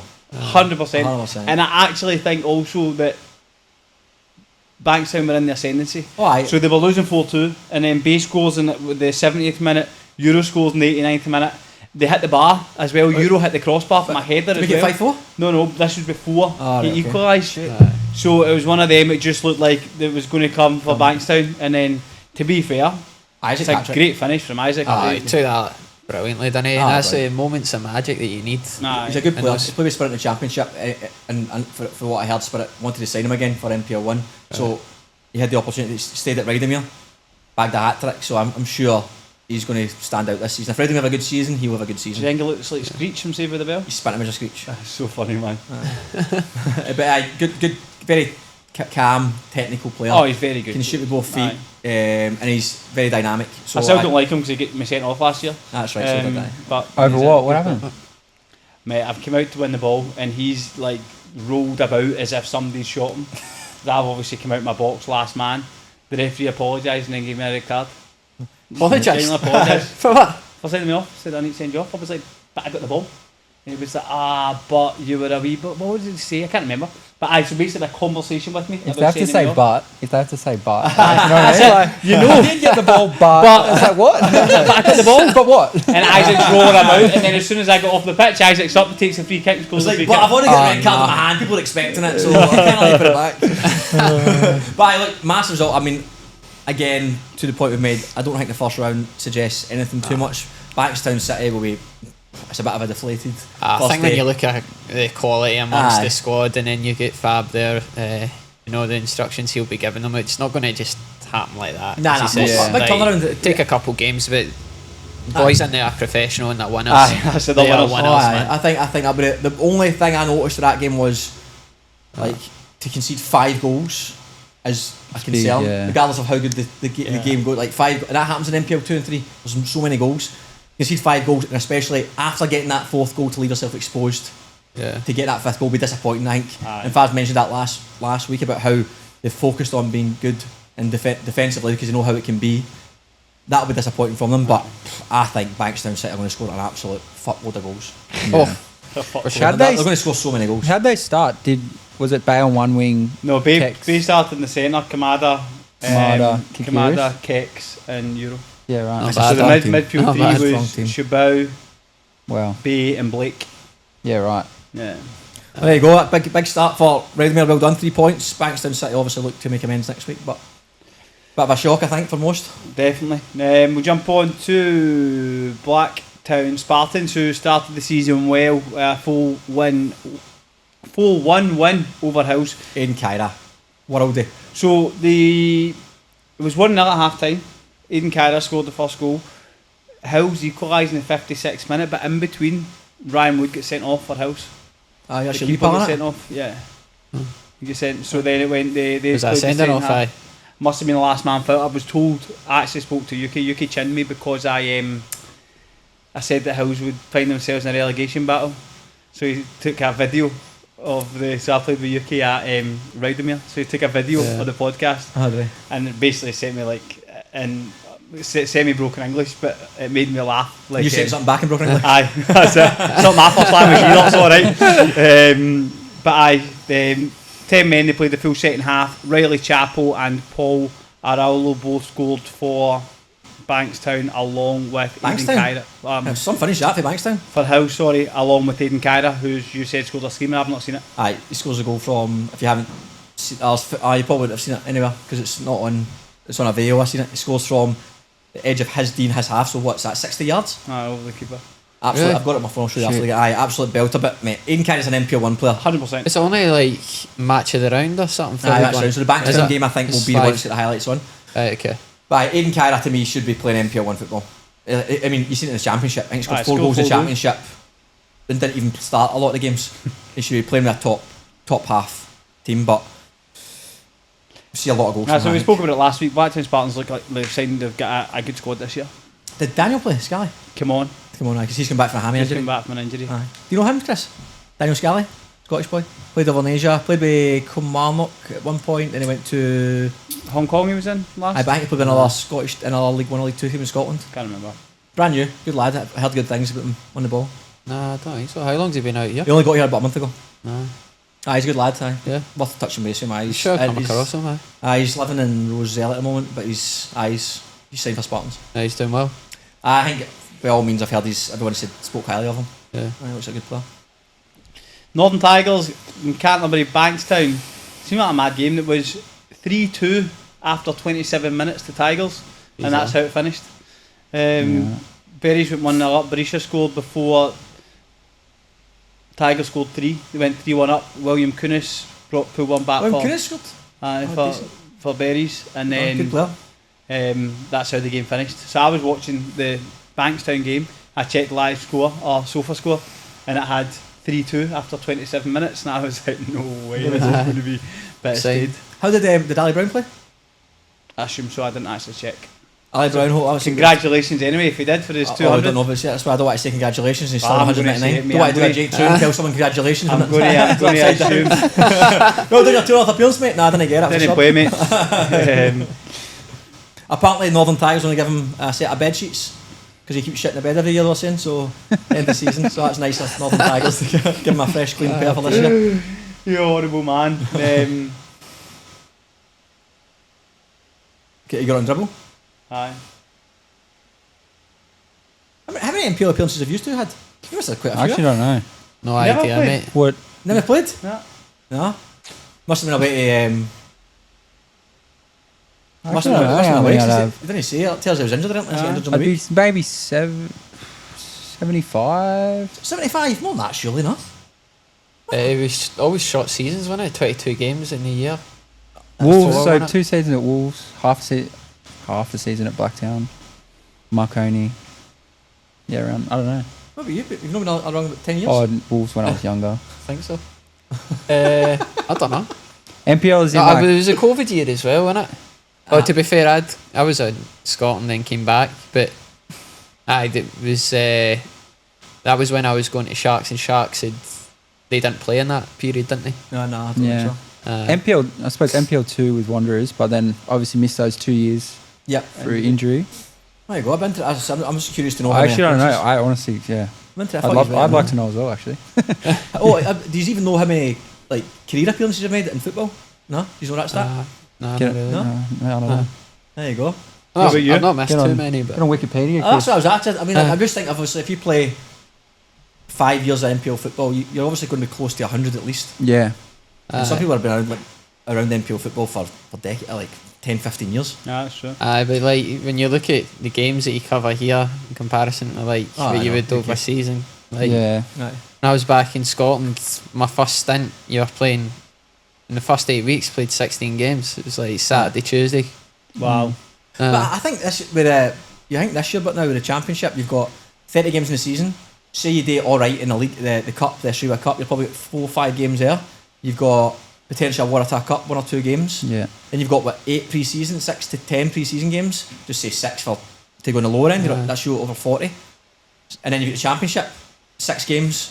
And if you Yeah. go around, you're getting between 45 and 50 now in Australia. You Which make is more pre-season pretty appearances in a calendar year, man. the Yeah. pre-season. You can play a lot of pre-season games. Ah, that's that's for sure, man. wild, man. Yeah, come around quick for me. Like that, I pretty much had that month off, and then back into pre-season again, January. So it was only, it's long. It felt like you were playing like a proper professional kind of Long year, aye. long year. Like With the we B League, started, it helps, doesn't it? we Those started what championships. October 24, and then finish December? December. So it's like Yeah. 13, 14 months of football. It was big. Yeah. That's big. Bulls started the season well. The only one of the academy teams to win, actually. They beat an Alliance 2-0. Franz Deli and Sonny Sturjovski scored for Bulls. MacArthur Rams beat Western City Rangers 3-1. Chan Yelchan scored twice for Rams, and so did Hugo Cornish. Hugo Cornish actually scored for Western City Rangers, and Connor Spurway scored the third for Rams. Surprise for me, Central Coast Mariners drew 1 each with Prospect in their opening game. I'd expected them to win that, personally. You'd think so. There's some real quality within those younger academy 100%. sides, especially like this time of year where teams are coming off the back of their pre-season, whereas the younger lads have been at it They've for been quite at a it, bit longer. 100%. I agree. Yeah. It was the Mariners went 1-0 up, and Stefan Giglio saved a penalty to keep Prospect in the game, and then Pranit Singh scored the equaliser in the 61st minute. Another surprise, Husville Zagreb drew 0-0 each with Newcastle Jets. I think the Jets, They were right in pre-season. Jets? We versed Zagreb. Zagreb, yeah. Well, They beat us. Did they, aye? Yeah. Because last year we played Jets, and I think, to be fair, a lot of the boys have stepped up to the A-League squad. But the Jets were unbelievable last year. Really? Oh my God, they were brilliant. So they're in NPL 3? NPL 2. NPL 2, sorry. Yeah, so Zagreb and finished 0-0 each. Zagreb finished the game with 10 men. Last game. Did you hear Zagreb how it went? Because I was interested to know how to. Nah, I suppose it was a even game. Game. So they got a few. Who have they got? A few NPL 1 boys, don't they? Who's Zagreb then? Yeah, they've signed Varkas from Oh, so they Sydney have, Olympic. that's right. Yep. And then I always remember him because of his name, Lakalandra. Aye. Yeah, he signed as well. Yeah. It's one of the Pokemon, isn't it? Lakalandra? Yeah. It's like it's a funny name. Yeah. Good player, Lakalandra, good signing. That was a Friday night game. I'm trying to see who gets sent off for them. Mohammed Ahmed gets sent off for Zagreb. Mohammed Ahmed. What? Kohli play? He came on in the 70th minute. Vakis came on in the 70th minute also. Who else have they got? Vakis and Kohli off the bench. They got Antonis, the young boy. Yep, George Antonis. Obviously Paul Gagro, Jesse Gagro, Mickey Neal. Blake's favourite player in it, Mickey Neal. Last game in NPL 2 was Dully and Hakoah. Finished 1 each. Samuel Giulisano put Dully 1-0 up, and Nicholas Tooley equalised for Hakoah. Did you speak about Rams already? Aye. Aye. Did you hear anything about Western City Rangers? Supposedly Rams were good. Oh, were they? They've got Olivia Beltram Woodward and Chan Yelchan up front, and supposedly they look brilliant. Aye. Well, you had them in a relegation battle, so we'll see how they go. I know. Could have been wrong. First time. I'm actually interested to see how Western City Rangers go. Cause as I said, I don't know a ton about who they've signed in the squad. I'm the same, similar. And then on to NPL 3, we'll start with Bankstown, who beat Stanmore 3-0. Here it is, Chaz, 101. Nah, I've just put my scores on a different order from the NPL report. So the scores are all right, but it's just the order of the games is wrong. I'm sure we'll figure it out, mate. So Jay Hushevitz opened the scoring for Bankstown United, but then gets sent off in first half stoppage time. So they played the second half with 10 men and scored twice. Oh, did they have 10 men? Aye. Hassan Kamberovic and Mitch Cross. Mitchell Cross is always scoring goals. He's a goal machine, man. He scores 25 to 35 every year. Every single year. Cine Uni started their season off with a 2-1 loss at home to Glasgow Magic. You alright? I'm quite upset for them, to be honest. I'm just hoping the Uni boys bounce back. South Coast Flames lost 1-0 at home to Nepean. Big shock, well, not a big shock, but in terms of the big teams in the league, Bonnyrigg lost 2-1 at home to Central Coast United. Bonnyrigg were winning 1-0 through Milan Subotic, and they scored in the 42nd minute. Matthew Hatch. Central Coast United? NPL 3? He's a local boy there, isn't he? Yes. Well, man, that's a brilliant signing. So he scored. He's done well there, isn't he? In the 89th minute. Penalty? Aye, penalty in the 89th minute, and then Nathan Drake attempted to cross from the left and it looped in at the top corner. So Central Coast United scored 2 goals, 89th and 92nd minute to beat Bonnyrigg 2-1. Dunbar lost 3-1 at home to Hawkesbury. It's a bad result, that. Very bad result, but Aaron Peterson's at Hawkesbury, who's actually a very good Hawkesbury number actually had a no bad year last year as well, didn't Aye. So good result for Hawkesbury to start the season. Camden lost 3-2 at home Ronnie to Arthur. Fraser Park. Come on, Arthur. Ruben Awaratifi, why did I know that name? He was at Blacktown last year. There He was you at go. St George before that. He was at Sutherland as well, wasn't he? Yeah, I think he was. Aye. Yeah. So he's now at Fraser Park. He's had a few clubs. Scored twice. And the last game, it was a Sunday game, was Mounties. They were away at Granville Rage. Luke Rassel and Garang He was at Marconi Awak last year. scored in the first 10 minutes to put Mounties 2-0 up. Josh Simmons made it 3-0. And the Paddy not score, no? Nah. He played 80 odd minutes as well. Timothy Borg Williams pulled one back for Granville, but Russell completed his brace.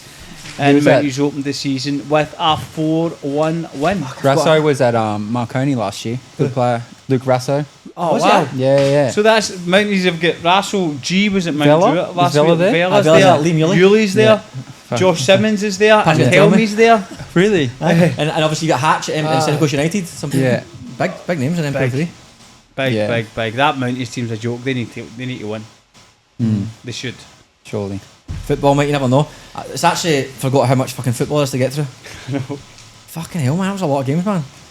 It was. Who, Rusty? I'm tired now, I need a nap, guys.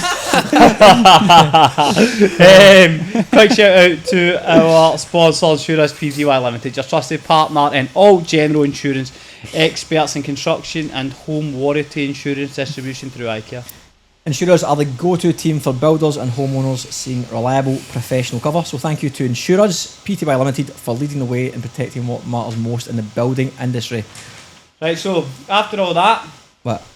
let's talk about you boys. Have you know your insight? Have you movie stuff and all that? Oh, aye, Chris, I unbelievable, forget this it every guy. year. Oh, shit. So, we didn't ask you that either. I didn't have come up with these magical questions the last time you were on, mate. Here we go, brace Tough yourself. questions on the spot as well. Brace I can see you shitting yourself as well. They're like Christmas cracker questions, mate. Favourite movie of all time and what you eat while you're watching it, Favourite movie? The Kingsman is a good one. right? I think that's a good one. There's not a few of them. Yeah, the first one's unreal. Okay. Yeah. So the first one. Or No. I need one. actually, Ocean's 11 probably. Okay. What would you eat when you're watching it? What would I eat? Maltesers, I reckon. Decent. Or Maltesers. Let's go. How with do you that. eat? This is Keep it safe. How do you eat your Maltesers? Do you just like chew them straight away? Do you suck the balls right off them? That is the most random question That I've is. heard in my life. Probably a bit of a mix. I've got a few more of them, mate. Change it Few up, more you random. know? Oh, he does. Yeah, a bit of a mix, I'd say. Yeah, you mix it up a wee bit. Yeah. Nah. One for one, you know. I bite and then suck a wee bit inside out, so it's all chocolate, and then eat the chocolate. There you go. And the Malteser 101, guys. He's never thought about this before. I thought you were He going to said, say you "What's like suck the happening?" chocolate off and then spit out the. I love that. We're not talking about what you were doing last night, mate. We're talking about Maltesers, man. That's an interesting technique. Aye. The suck and spit, that's crazy. Oh, Jesus. Yourself, mate. I love Movie. that. comment, The man. next time you have a pack of Maltesers, you're thinking, how do you How do you eat these? how do you 100%. eat these Maltesers? What was the question? What's your way of eating What's your sucking Maltesers? spit, mate? You're going to answer that one, surely. I'll keep it simple, man. Inception and popcorn. Inception. Popcorn's so out. Would you have anything with popcorn? Like, would you put some M&Ms in or some Maltesers in? Or would you suck the chocolate, spit the stuff in Maltesers in the popcorn? Nah, I just said popcorn. I thought it was safe. Popcorn's so average. Salt or Nah, sweet? I reckon, yeah. Both. Both, okay. Initiation songs at St George, what will he? We haven't done them Not yet. done them yet. No. What would you sing? sing? Oh, 500 miles. What did I sing last year? Blake sang it Bankstown. I sung. Did he? I sang it at Rockdale and where else did I sing it? Wills? Maybe in Wills. My song at Marconi was "Memories" by David Guetta. Oh, aye. Got the little clap going. Aye, did you? Yeah, You it's need pretty that. it's pretty That's a hard simple, song to but sing. Is that all the crazy there's a shit I did too. I think as long as you It's get good. something And and then you you get- recognise immediately, your sound. Aye. And then people Yeah, join in, you're 100%. sweet. Aye, that's it. It's You a gotta pop at that. Yeah. Aye, see, it's an easy way of getting people to sing a song for you. And then here's the last question. If you could sign any player that's currently playing in the NPL at St George, who would it be? That's a good question. Very good. I'd sign Anton. Man, Ah, good signing as well. Anton or Griffo, one of the Ah, other. Nah. You get one signing, Well, mate. yeah. Should I pick Anton? Both. No. Nah, one. I'd say Anton Lockie at the moment Griffiths. because Griffo's Lockie Griffiths, injured. you saying Lockie Griffiths? Lockie Griffiths. Both. aye. Both of them, yeah. And Yeah. you're signing Anton. Well, if he's signing I Lockie, I guess- can't sign him as well. so. Nah, I guess We've got to go. need some One for one. sellotape with Lockie in it for the hammies. Yeah. What's the crack with his ankle? Is it broke? I think it might be ligament. I don't know exactly. I think he was getting an MRI So he's out last for couple of days. a bit of I time. don't know. Cracking player, but man. Oh, brilliant. He's top. Brilliant. I think he's excellent. It's Excellent. so Jazz. unfortunate, like looking at the championship, Aye. that Tass and Anton were playing in front of him because he is in my opinion, he should have been playing. Like, Well, yeah, there was Yeah. he did have problems with his hammy, and then like in the preseason for the championship. Oz Championship, and I think like he missed a week, and then you know what football's like. As soon as you miss a week, and then it's just. But then he kind of I think he played ended up playing the final. Yep. Yeah, he ended up playing the final because Tass got injured. So it's funny how it works. Like, Anton and Lockie together were brilliant. Yeah. Tass, like that. Yeah, unreal. Combination. I remember the decisions he'd have to make. From an outside, I thought Lockie and Anton was the two best. Like that was the strongest. When we played against Marconi, I always thought, I hope it's not those two, because I thought those two together were. Well, that first solid. half of the season last year with Marconi, I've never been in a team where I'm like, we're not going to concede, or we're not going to concede more than one goal. Like even if we scored one and they'd scored another, I was like, it's all right. Like we'll either draw this game 1-1 or we'll score another. Like it was those two, and then Blakey and Soji were. Unless Lockie Scott was playing against you. Yeah, unless Lockie Scott. That was the first game. Like we conceded more than like a goal, a goal, and it was just like, never felt it in a team before. Where it was just like so safe at the back, 100% confidence. Well, the game we played was at the Palace, the 5-0 game. Lockie went off after what? No, but Lockie went off that game. Yeah. And then there was 0-0, and he went off like 50 0-0, minutes. and then obviously that game was spooky as well. And then they brought you on. Unreal. It was 5-0. Yeah, then they brought me on. And the rest is history. No. So on to yourself, Chris. Right, what was your footballing upbringing like? You were in Scotland. Yeah, so I moved out here when I was 14. So I was brought up playing locally over there, but the local standard was very high, like boys club. Who did you play with? Where were you playing? I played with St Peter's near Paisley, and then I moved to Glenaffer. Thistle. Against him. Did you? There you go. No, they're absolutely brilliant. Loved the club. Brilliant, man. We had some quality youngsters in that squad as They well. get a junior team as well. No, I don't know if they have, mate. I don't know if they have. Glenaffer were always, when you played those mad, like the 100 fields in Paisley and all that. I was down by the airport, wasn't it? Glenaffer were good, man. No, absolutely great memories there, man. And then I did a wee stint in at Celtic just before I came out. I was in there training and that, and then moved out with the family in 2010, and then started to make my way. When you were at Celtic, were you training with the first team or training with the 18s, 16s, 14s? Oh no, I was. You're young at this point. I was in the 14s. 14 training with the first team. Some player. I forget the age you were. So that was there anyone in that squad who's went on to play? I'm not sure. No, I was just in training with him. I was just in training with him, and then made my way over here, and with the family. It was a great decision. What made you move over here? Just the lifestyle and that, like the opportunity in comparison to back in Scotland. Second to none. I'm one of 6 kids, so like for me on a football front, it's not probably the best of decisions, but on a family front, it was a no-brainer. Was it obviously your mum and dad had made the decision, but was it a job opportunity that like planted the seed, or was it just like we fancy Australia? Well, my mum's one of 7 and 6 of them are out here. Oh right. Wow. Yeah, so okay, like makes sense. we'd been out for a couple trips and that. A couple of her brothers, my uncles, had led the way, and we got a glimpse into what the life would be like, and we were a very outdoors, sporty family. My sister's very talented in athletics, tennis. My brother plays football as well. So it just made sense. And then as well, like for mum and dad, like my dad after retiring, etc. Like it's a life out here. Oh, brilliant! Super. That's unreal. So if you said 1 of 6, are you oldest, youngest, middle? Smack bang in the middle. Forgotten about, mate. Aye. That's it. So I'm the third. Right. Okay. So I've got 2 older sisters. There's me, 2 younger sisters, and then the youngest one's my brother. So. Who's your brother play with? Helensburgh in the IPL. Oh, okay, I know. Number 9, cracking goal scorer, man. It's a tough league, the IPL, isn't it?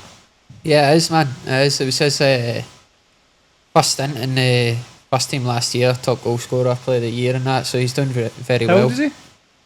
He is 25 now. Right. Yeah. I mean, some genes you've got for football, isn't it? Not bad. Unbelievable, what happened? Not bad. Yourself, you just missed it? Skipped a generation? It usually does, mate. It's yeah, hard one to follow. On it. Bloody hell, that's Like at least one of his boots, man, I'd be a happy man. So you got here. So you got here when you were 14. What was the first club you went to? Where'd you go? So I was at Sydney Uni. So coming over here, it was like a real sort of shock to the system in terms of the trials, etc. that went on. Like 4,000 kids. because all the trials had happened. So like usually back in Scotland, you'd go in, you'd spend a couple of weeks in with a team training, etc., and you'd get a good idea of what you're all about. But here it was just chaos. Right, 20 minutes to play against 4,000 kids, and Aye. Pick two. Yeah, so like Sydney Uni were like one of the last to have their trials, and Sav went down. I'm on the bottom pitch the whole time. Coaches with their backs turned to the game. I'm like, what on earth is going on? It was a disaster. And they had the pitches obviously tiered, and then don't know if you're familiar with George Lundy. George Lundy, aye. God rest his soul, but thank God he he's seen you. Turned round and saw us and got us up on the top pitch, and I was signed pretty quickly thereafter. Then made my way through Sydney Uni into the first team by the time I was 16, 17. So you played with first grade at that age? Yeah. Brilliant. So I got, they were very supportive. The coaches in there were brilliant. Very supportive in my journey towards that first team football. Gave us plenty of opportunity. They didn't look at your age. Do you know what I mean? If you were good enough, you're old enough, that sort of cliche, but they stood by that. What about after that? Where'd you go after that? After that, I moved to Sharks. So I was in the 20s. Perry Mastakis? Aye, but I was with the 20s first. Right, okay. Yep. So Chief was my coach. Right, okay, yeah. And then, I was playing with the first team as well, with Robbie Stanton was there. Oh, yeah. Perry. Was Bay there as well at that point? Bay? Bay was, I think it was a Nick. Joddy Fegan? Aye, Joddy. Aye. You had the likes of Big McMaster, you had It's a strong Nathan team. Alassi, you had Aye. Panny Nickus, wow. Stav, Aye. Nathan Denham in goals. Like, it was a proper winning team. side. Aye. Aye. That was like probably when Sharks were last at their best. Aye, of course. From then on, it was kind of a wee bit of a slippery slope, but I was in amongst some really top quality players. So as a youngster coming through into a first team, that's what you want. So since you left Sharks, it's been downhill for Sharks ever since, basically, is what you're saying? As soon as I stepped in, mate, common denominator on it. So Sharks, you played a bit of first grade. Did you play like much of the season? Was it a bit part player, like try to break in? I got bits here and there. Was in training with them a lot, and then started to then push my way into the team, which was good. Aye, class. Ended up with a wee bit of an injury, and but just before that as well, like was doing really well, but just decisions in football, like player preference, etc., can kind of get in the road sometimes, and it was a new changing coach. Yep. Robbie Stanton left pretty quickly after he signed me. So did Stav, so did Panny, Yep. and a few others. So a lot changed very quickly. And then, as I said, the personnel changed, etc., in terms of the coaching staff. So then, like, my position kind of changed a bit.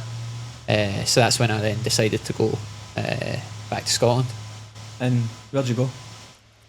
So initially I went over with no team, man. Just was going to go over just to kind of find my way and take a bit of a risk, a bit of a punt at it. And I got asked into Celtic while I was there. I was in training with the reserve team there, and amongst some of the first team boys when Tommy Roderick was there. Any big names that people might know of? Aye, Tommy Roderick was there. Class. Brendan Rodgers was the manager at that time, just off the back of the Invincible year, and Not bad playing time to go. Champions League. Nah, it was unreal. So the reserve team, the boys were in the Champions League as well, because it was based on the first team. So I was in a, you couldn't get any higher really. So you going from you coming from NPL straight. I mean, it's an obvious answer in terms of a big jump, but how long did it take you to just adjust to the training sessions? It was just really the speed, man, and it honestly, like, it felt a lot easier because there was so many options. Okay. Do you know what I mean? The intensity they played at, and the speed of the game was obviously a lot quicker, but in terms of the options that you had, once you adjusted to that, like the speed, I felt I felt really good. More comfortable. You had Yeah, basically yeah. the movement was better, and you had more people. To Oh pick yeah, about it. yeah, definitely. It's interesting, isn't it? Yeah, Interesting. I was fortunate as well. At that time, Sean Maloney was the assistant for the Right. reserve team at that point. Mhm. Unbelievable Ah, coach. I've heard nothing else Aye. but good things about him. Aye. Still playing as well. He was a getting class involved player, in that, unbelievable. but Very good player. just like the way he got information across, etc. First class. So it's to be able to go over there as well. Speaking with Brendan Rodgers when you first went in the gym the first day, he's there, knows who you are, knew everything about you. Just the level in which they went about things in terms of they treated you on the same level as Oh, I everybody else. You felt part of it straight away. Oh yeah, Aye. yeah. So it was good to experience that.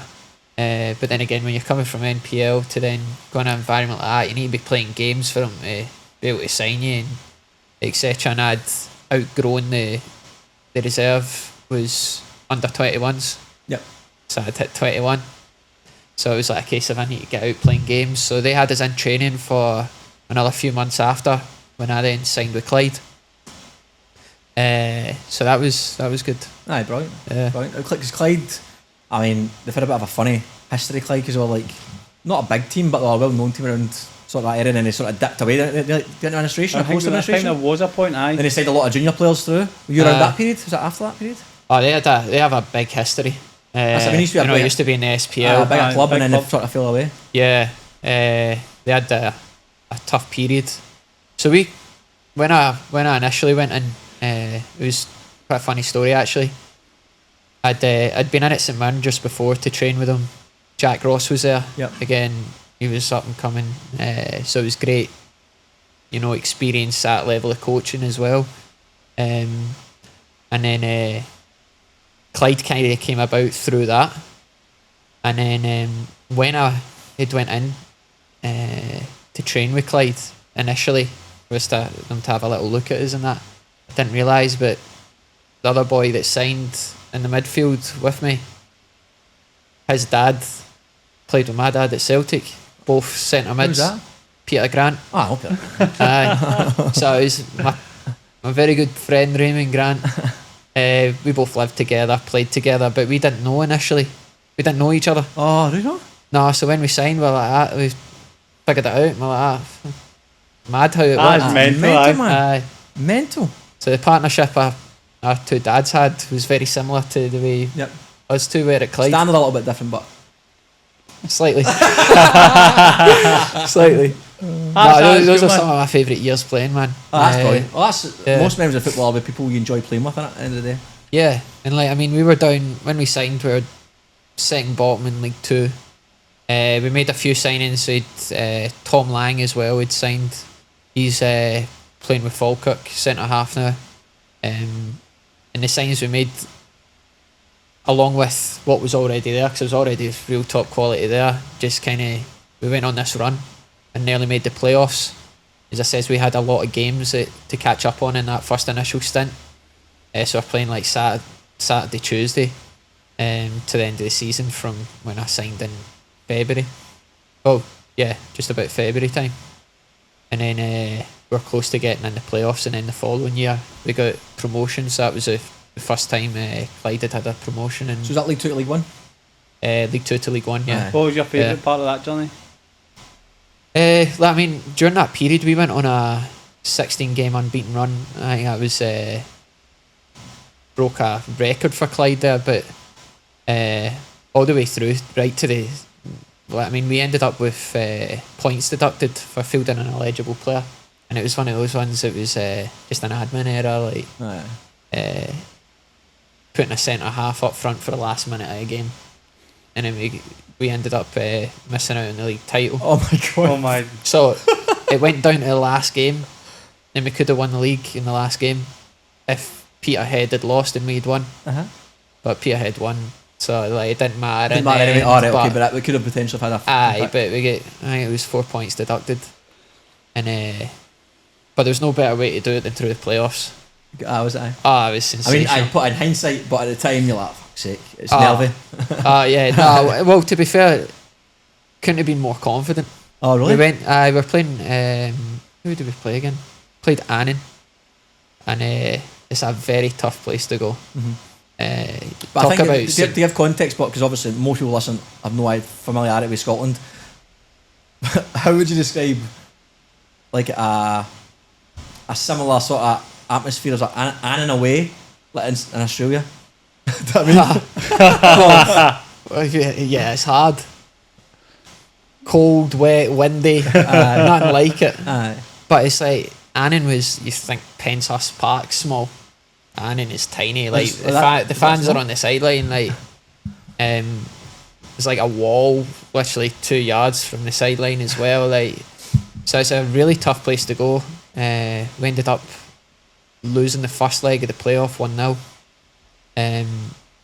But going to play on home on that following weekend was, the boys were in good spirits, like as if we were up 1-0, full of confidence. So we knew that if we went out and done our thing, we'd get promoted, and we couldn't have done it in any better fashion. Promoted, brilliant. That's class. Big thing. I get promoted. Aye. It's always, as you see that even in the English Championship, when you get obviously the Premier getting 80, 100 million double salary and all that, but Yeah. when you get that cup final, they win the celebrations. It almost looks like almost overshadows the team that actually won the league.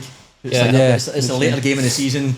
They're having that big party. It's live on Sky. Brilliant feeling, man. Brilliant They've got a very loyal support base as well. Like a lot of the older generation that had seen, Clyde in the better years had. There was also this sort of young crowd coming through as well that were feeding off the back of that. Like it was passed down generations. Yeah.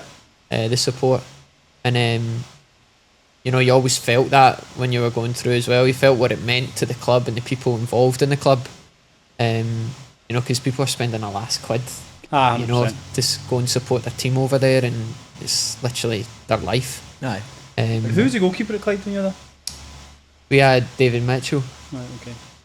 Where's he now? Partick Thistle, I believe. And then we had Blake Curry as well. But yeah, man, the squad that we had was fantastic.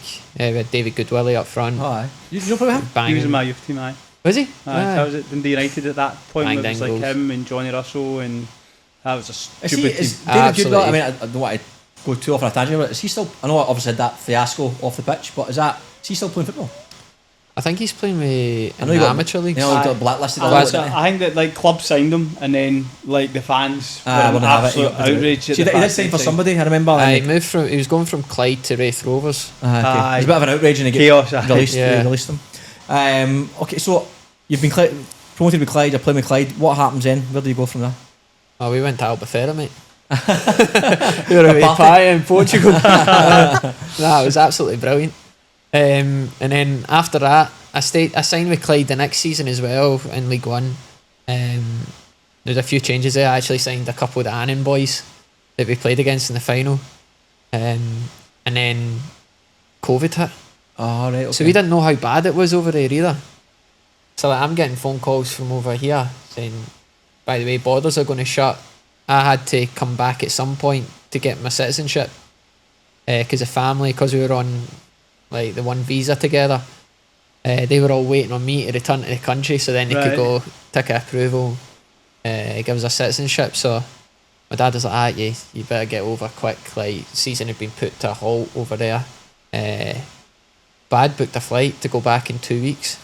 But so you only come for 2 weeks to get a citizenship and beat it? And because we thought like we were going to be were gonna back, get back to it, but over here it was taken a lot more seriously, a lot more seriously. So the borders were going to shut, so I was like, right, come back for 2 weeks. Left all my stuff over there, in the apartment, everything, and not be back since. So I was like, Stuff still in the apartment. I beat the hotel quarantine as well, so I'm sitting on the balcony, sun's on, like. How long do you have to stay in the hotel for?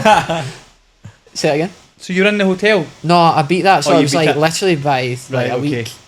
Had the police come knocking on the door and all that, make sure you're still there. still there and that, but yeah. So I literally just got my dad was back recently and he brought my gear back. So I was like, What was 2020. that 5 year? 5, 6 year? I just started afresh. Your innit? gear must have been stinking, man. Those shinies, man.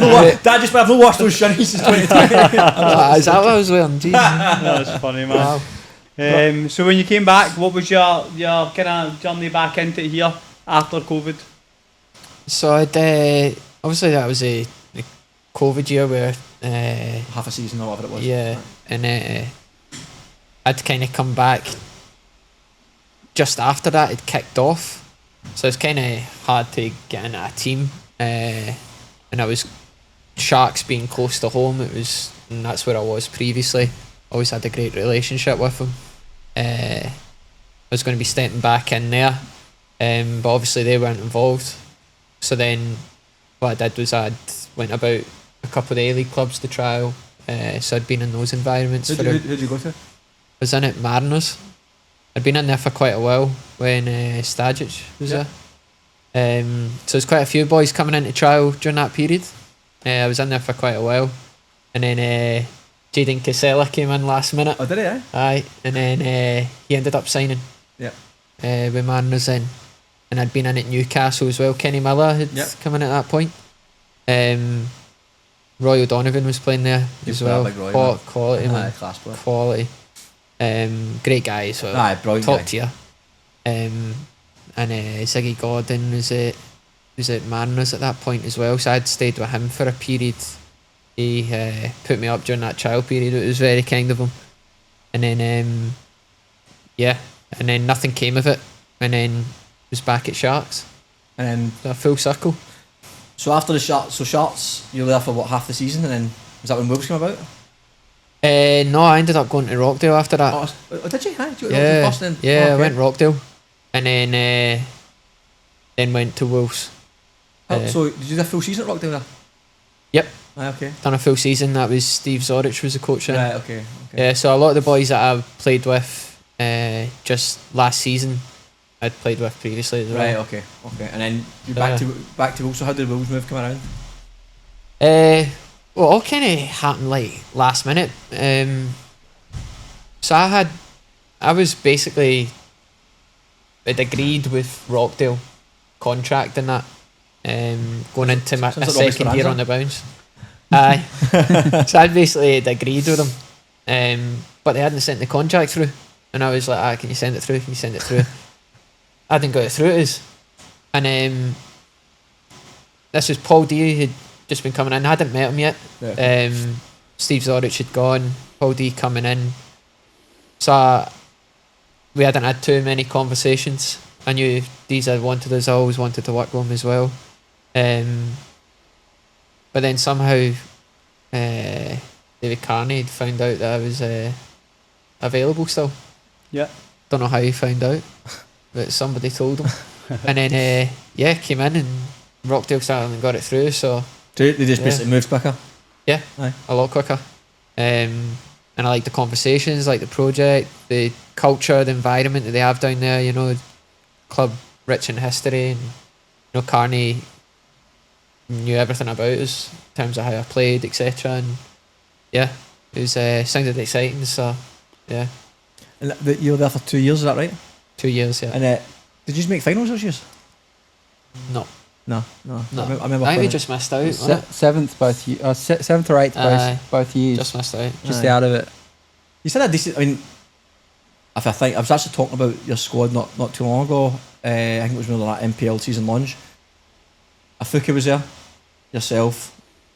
Yeah. Lockie Scott was a strong going Yeah. forward. I can't remember the back line, but going forward, pretty. You look at those players now. Yeah. You were at obviously Marconi in the Championship. Even at Rockdale last year. Yeah. Taki ripped up last year, won the league, and Lockie Scott's arguably one of the best nines in the league. So it's a pretty strong squad. We played some really good football in large Yeah. periods. Just like conceding slack goals. Conceding you 4 know, goals we- last night. We'd go, Yeah. yeah. There was some games we'd go up like 1 or 2 goals, and like we couldn't see out of half. Like we'd always concede or whatever. Yeah. Like just before or we'd score and they'd score straight after. Remember there was a Yeah. few games, like Spirit game being one of them. That game that was crazy. But then just conceding last minute. There was It was a common a run theme. of it was a run of games that we conceded last minute. Well, I remember. I don't know if it's the same year. Is that you remember you were playing Rockdale at Wolves and Rockdale Blake scored a header in the 93rd minute or something as well? Yeah. That's right. Just beforehand. And we Phil got called against me talking about referees' decisions. Turn the mic off. That's what I was going to say. That's all I got stuck in the changing room, man, when I went back to Rockdale. To be fair, there was 4 of them lining up for that header as well. yeah. But you knew that they were going to win the league when they'd, Aye. They're winning games like that. Aye, but you just can tell, can't you? That's one of those things you need. Blake Urashuto on his big head. He's got His big head. Just comes off his hair half the time as well. He's always there. He's always there. Aye. And obviously you finished up with Wolves. So how did you end up back at Rockdale? Was that your choice? Did someone come and go for you, or did you try and sniff it out? Deez had spoke to us, a couple of years at Wolves as well. Was that just a contract arriving from 2 years ago? I arrived on my junk. So as I said, I always wanted to work with him and wanted to win things as well. So I liked the sound of what he was looking for, and I know off of previous conversations I had with him as well. It was the boys that were in there. And I spoke to a few of them, knew them very well. Anyways, having played with them previously, so. But then as well, it made sense for me in times you've got a full-time career alongside your football as well, so it made sense for me being closer to home at that point. Aye. So it wasn't I absolutely loved my time at Wolves as well. Saying great culture, It's top. quality club, It's a the good people club. involved there. The area it's in, because it's like the only club. Aye. It's a good club to be part of, isn't it? You've got a fan base as well, which is good. And the relationship with the Stadium. boys as well, changing room, the boys are first class. Aye. Saying enjoyed the football that we played in large parts there. But I was looking forward to hopefully winning something at Rockdale, but unfortunately fell short. A tough year. It was a tough year, to be fair. Tough year. Last year was very competitive. Very Yeah. good. Yeah, no, it was. Obviously, Spirit was a bit of a dark horse. Marconi were tipped a bit. It was a tougher year than most, I think, last year. Yeah. What about this move to St George? Obviously, a little bit. I mean, a really good signing for St George from a neutral standpoint, but I didn't expect you to leave Rockdale. What made you move? Personally, I thought I should have been playing more than what I did. Yeah. Done my part, but then again, you understand that as football, decisions are made out with your control. I thought, I want to be playing, and if I'm not starting every game, either it's I always look at myself first, but I thought I was doing everything I could, to be honest with you. Mm-hmm. Yeah. Then when St George came about, I was in talks with a few clubs, and it was actually Fab that I spoke to initially before he left. Oh, okay. Ryan Brown, Bomber, know him very well, obviously well respected in the football world here.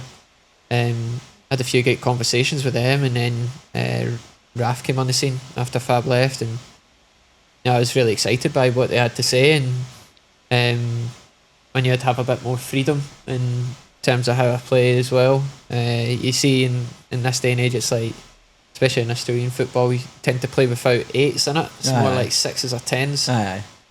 Whereas more like a box to box number 8. So they understood that, and I was very excited by the project, the players that they were going to be bringing in. They were looking to add to what they had. It wasn't a case they were looking to settle on where they were last year. They were very ambitious in how they want to move things forward. So it's something I want to be part of. What about outside of football? One thing we always ask players is, obviously, you're training a lot with St George. 3 times a week, I take it? Yeah, 3. What night do you train? What night? Tuesday, Wednesday, Friday. Okay, Tuesday, Wednesday, Friday. Away from the pitch, you've got your own football academy, Maestro. Yeah, Maestro Football Academy. So we've just launched a new framework, which is exciting, which provides a progressive and holistic education for the kids right through from 4 years old right through to professional. From 4 all the way through? Yeah, right through. So we've got our mini maestros, right through to our elite players, our elite programmes. I'm grateful we've got Jake involved with the strength and conditioning side of things.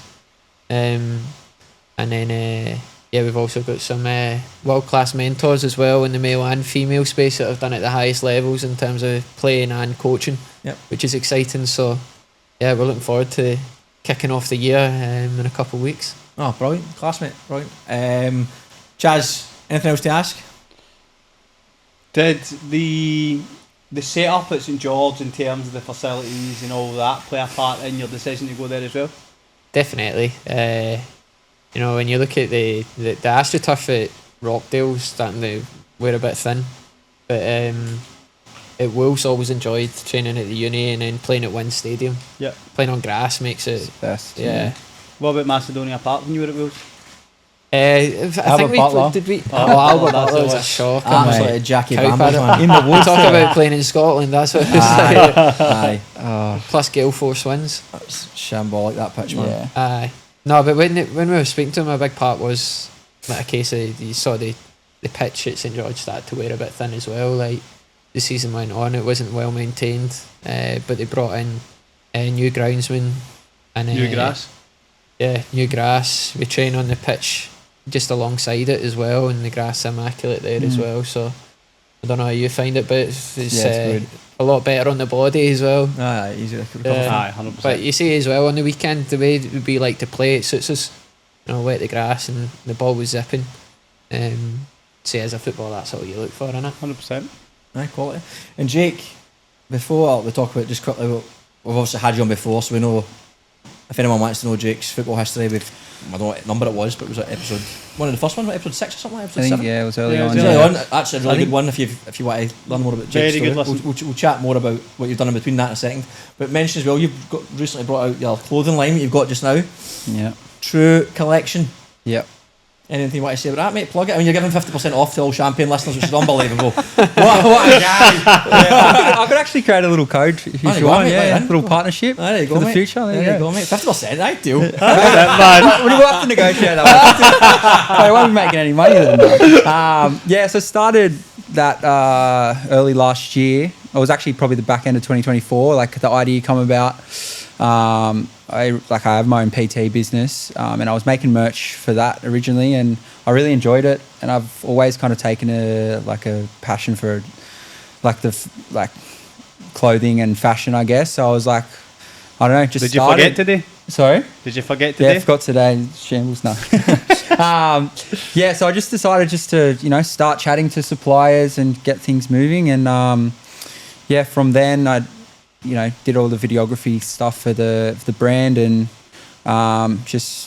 launched it March last year. And I guess the brand has been on a journey since then. I kind of just had some ideas that I brought to life on social media and I guess telling people about it, and probably now it's a bit more clear like what it stands for and what I kind of want to push out. It's so True Collections is the name obviously, and it's kind of the brand stands for like the purity of football before kind of your contracts and whatnot. So going up the park, kicking with your mates, and then everything that kind of comes with that, like you're dealing with adversity and the hard work that goes behind the scenes.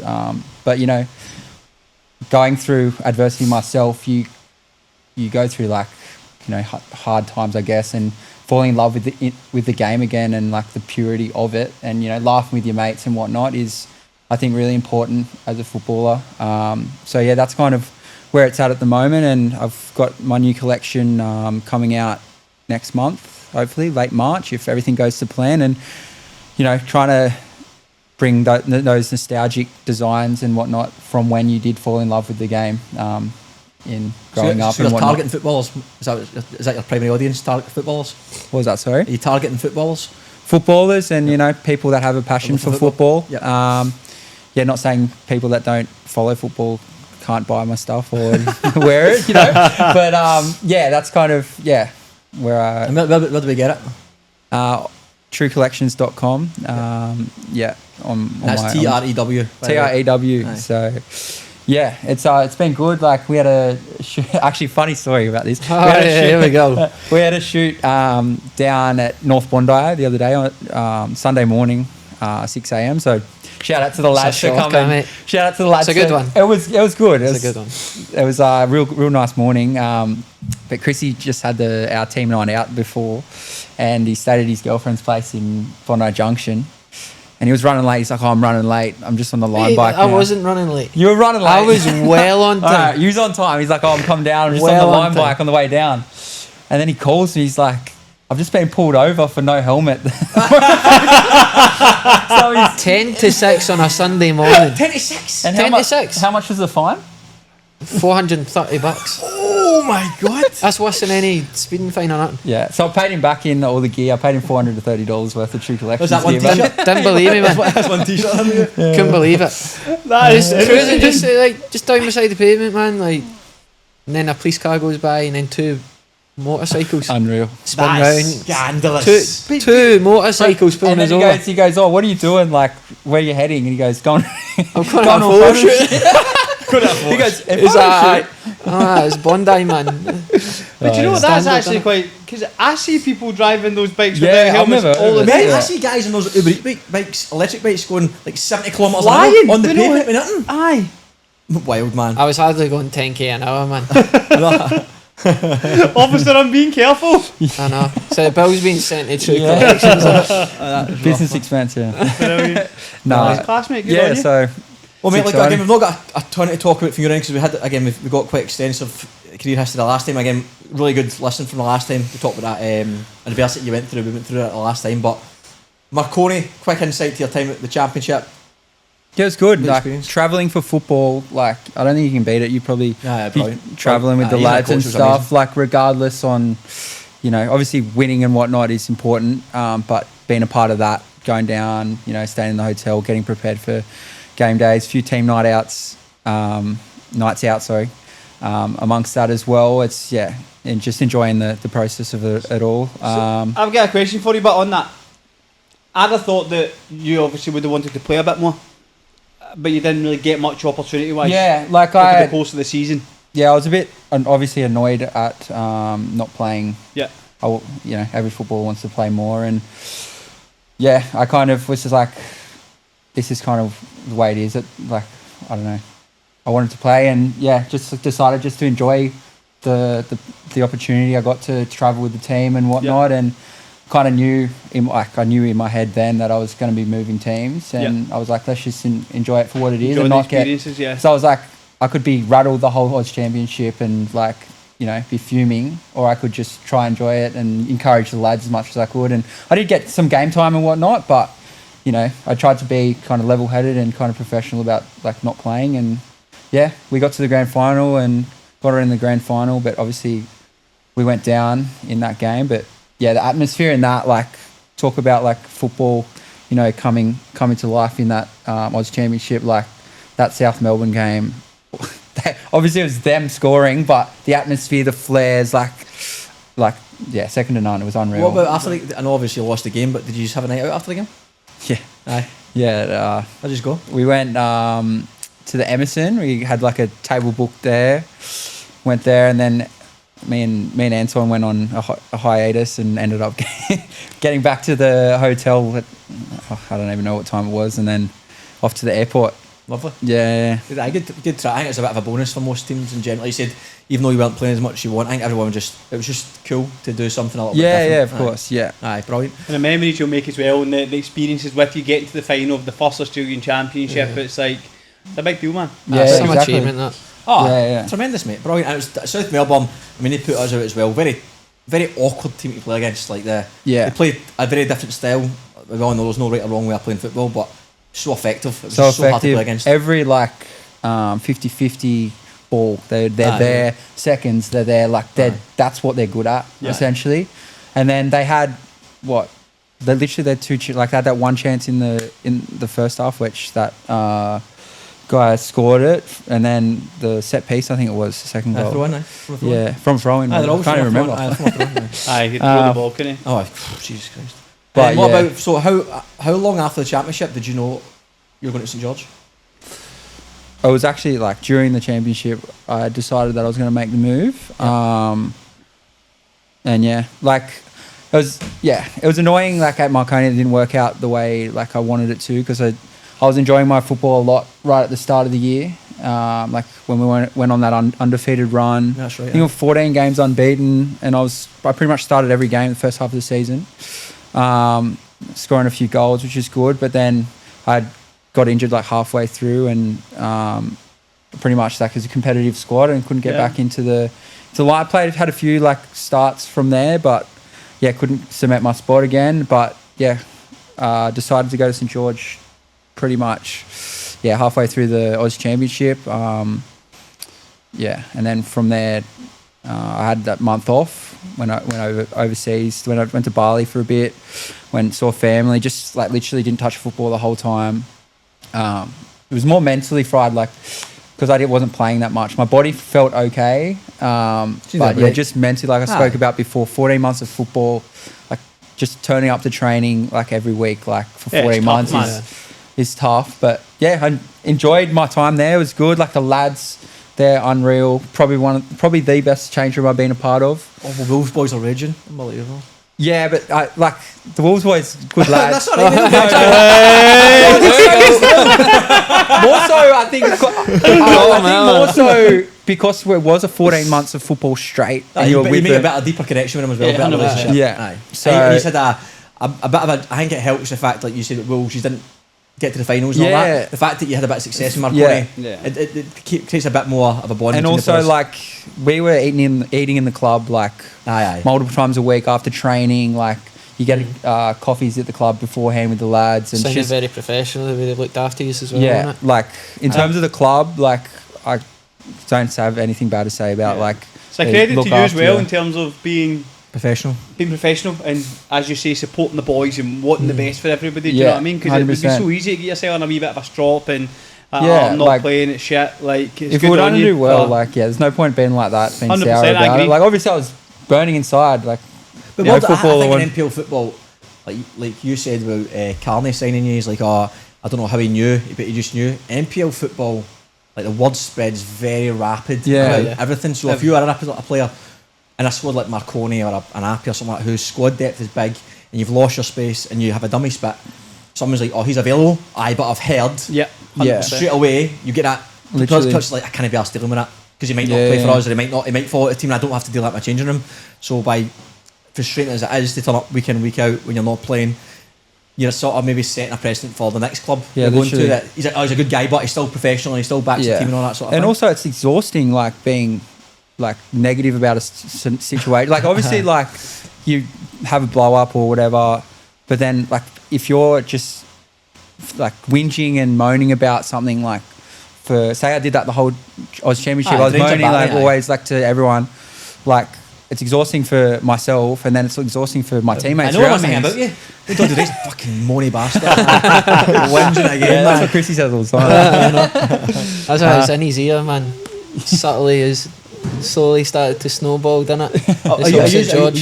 you obviously, do you stay in touch between rules? Yeah, Oh, yeah. So you're pals off the pitch anyway? Yeah. Yeah. Ah, A few okay. nights out. Yeah. and Okay, then- I see. Well, that makes sense. Like, no, because you always want to play with. I think the longer, I think it's a funny. You go full circle. It's like when you're younger, you play with all your mates growing up.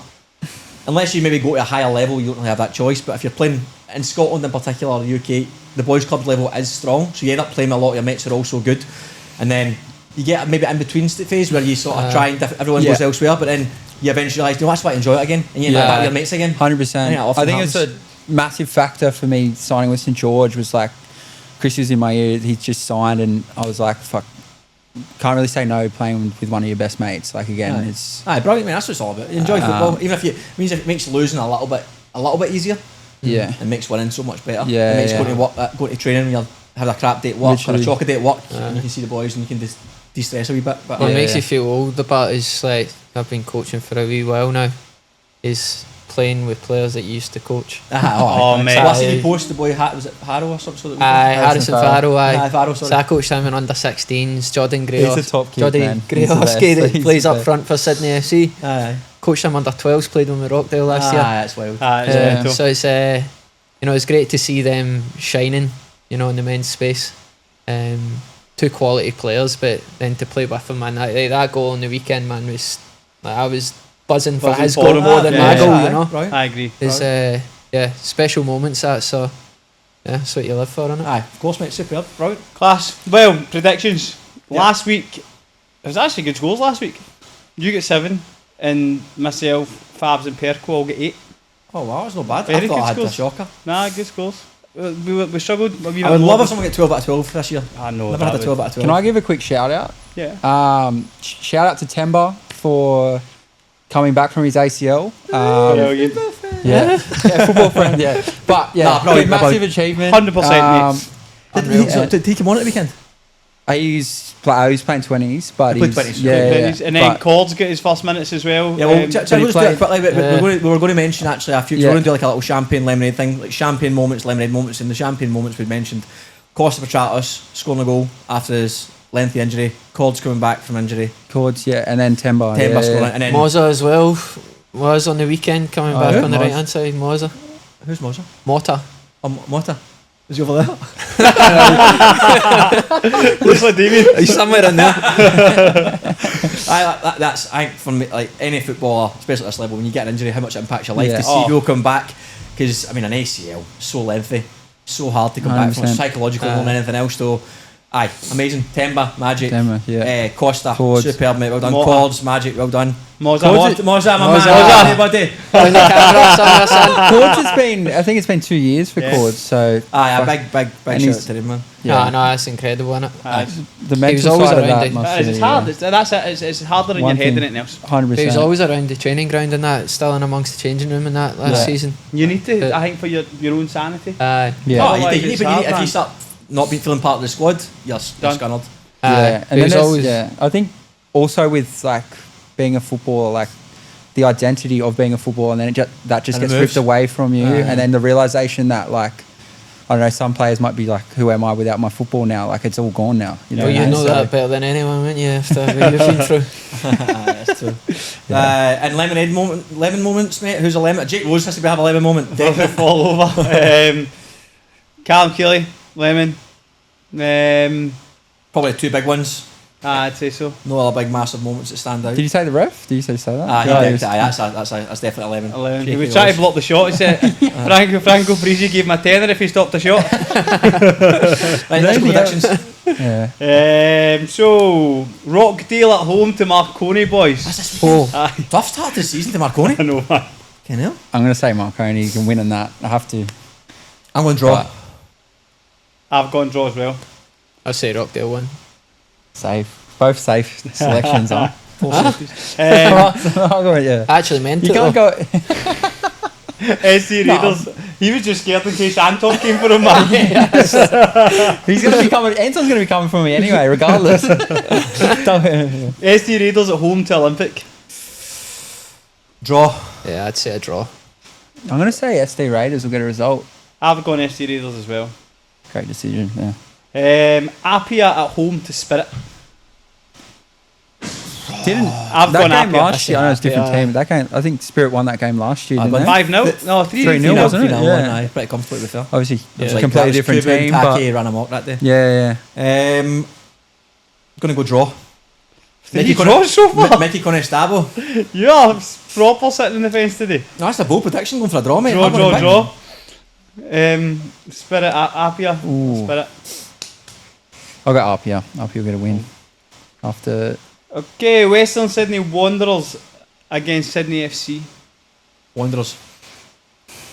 Sydney I've- FC. Oh, I'll hold go- on, I'll Gyro's suspended. Yes. Going to go Sydney FC. Yeah, I'd say I've gone Sydney. Sydney FC as well. Sydney Sydney FC. FC. They look good. They look good. First game. NPL 2, Jets at home to Bulls.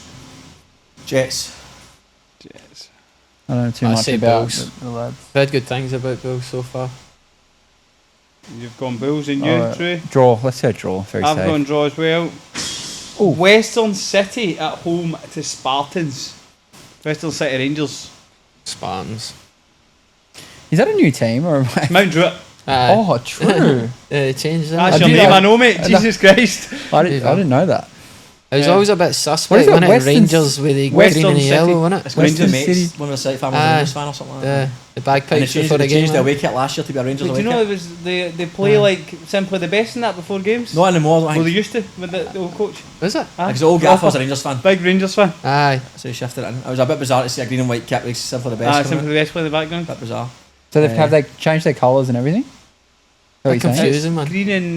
Green and whitey just now. I think the home strip. And have you green socks, See- mate? Green socks, best Green idea. socks with the Aye. blue boots. Blue boots. Unreal. No blue boots allowed. Mate, I can't. I want to believe it. go. I want to go Western City. Home. Let's go Western. I'll go Western City as well. Hard place to go. I'm going draw. Popping. Rydalmere at home to Hustle Zagreb. Oh, can I do? I want to go. I want to go Zagreb. Let's say draw. I've gone Rydalmere. I'll go Zagreb. Seeing what Zagreb a good pre-season, man, but seeing what Rydalmere did. I know. You don't know. It's a hard NPL stuff. It is hard. Inter Lions at home to Canterbury Bankstown. In the lines. I've gone Inter Lions as well. Oh. Is that the berries? Really. Canterbury. I'll go the berries. Yeah, I'll say berries as well, seeing them pre-season. Brilliant. Mounties at home to Bonnyrigg. They battered us. Mate, yeah, anyone Oh, did would they? have put it. Oh, mate. Who battered We us? had, we got. We didn't have a good pre-season. Berries. Berries beat us and Hurstville beat us. Yeah. Well, mate, I was saying this. Something like Spirit lost 9 out of 10 pre-season games last year. Won the league. Yeah, Pre-season doesn't matter. Well, even like the Aye. feel of like on the weekend the game compared to our pre-season course. games. It was a different squad it's like as well. night Like, and day, You honestly. get first Yeah, 11, finding everyone's your on feet. it. First game, getting a wage, 3 points. Different. Yeah. altogether. Completely different, yeah. Mounties are Bonnyrigg. Mounties are at home. Mounties, you have to say Oh. Mounties. yeah, Mounties. Back to lads. Dunbar at home to Parramatta. Parramatta. I have no idea. Parramatta's first game. Yeah, Parramatta's first game. I've Is gone Parramatta as well. Elrich still involved? Yeah, he runs it. Parramatta. He's a gaffer. Yeah, You see. seem to know something about Parramatta, so I'll say Parramatta. Well, I it's have the no bye this idea, week. man. It's the first game of the season, and they've got a fairly decent squad. Aye, and then Dunbar Yeah. lost at home, lost to Hawkesbury. I'll go Para Did they? as well. Parramatta. Fraser Park at home to Bankstown United. For the park. Only Arthur. I've gone Fraser as well. Just back Arthur every week. I don't know. Which one's Bankstown United? The yellow and green. Yellow Mitch green. Cross. Scores 30 goals a year. Aye. Green socks. No blue boots. Green. I'll go against the grain, alright. I'll go Bankstown. Flying off the I'll shield. go draw that game. Away Spanner in the works. and draw. And then last but not least, Gladesville Ride Magic at home to Hawkesbury. Draw. Hawkesbury. Draw. Draw. I'll go as draw as well. I don't know. No clue. Sorry. Draw. Apologies. Draw. Quickly, Flip a coin. Shampori. So we're giving away Oh, fly. I mean, I've got probably 3 people listening just now. a 4-pack of Shampori. All people need to do is follow the Instagram, which is Drink Shampori, The Instagram's at Drink Champori. and obviously subscribe to the Champagne Football YouTube channel. We will pick a winner every week. Get it done. Every week, yeah. We're giving away a 4-pack of Champori every week. Brilliant. Haven't officially launched yet, but we're dishing some out over the next month. Do they get a free straw with the shampoo? Aye, you can put it Depends how they anywhere. put it in. Aye. Aye, lads. Thank you very much. All the best of the weekend for the Sid George appreciate Derby it. this weekend. Thanks for coming on. Appreciate it. I know you're a busy man, so cheers. Appreciate it. Thanks for having us. Thanks for having us. Yeah, good episode, man. Yeah. Thanks for having us. What was that guy's name you said? The gaffer was the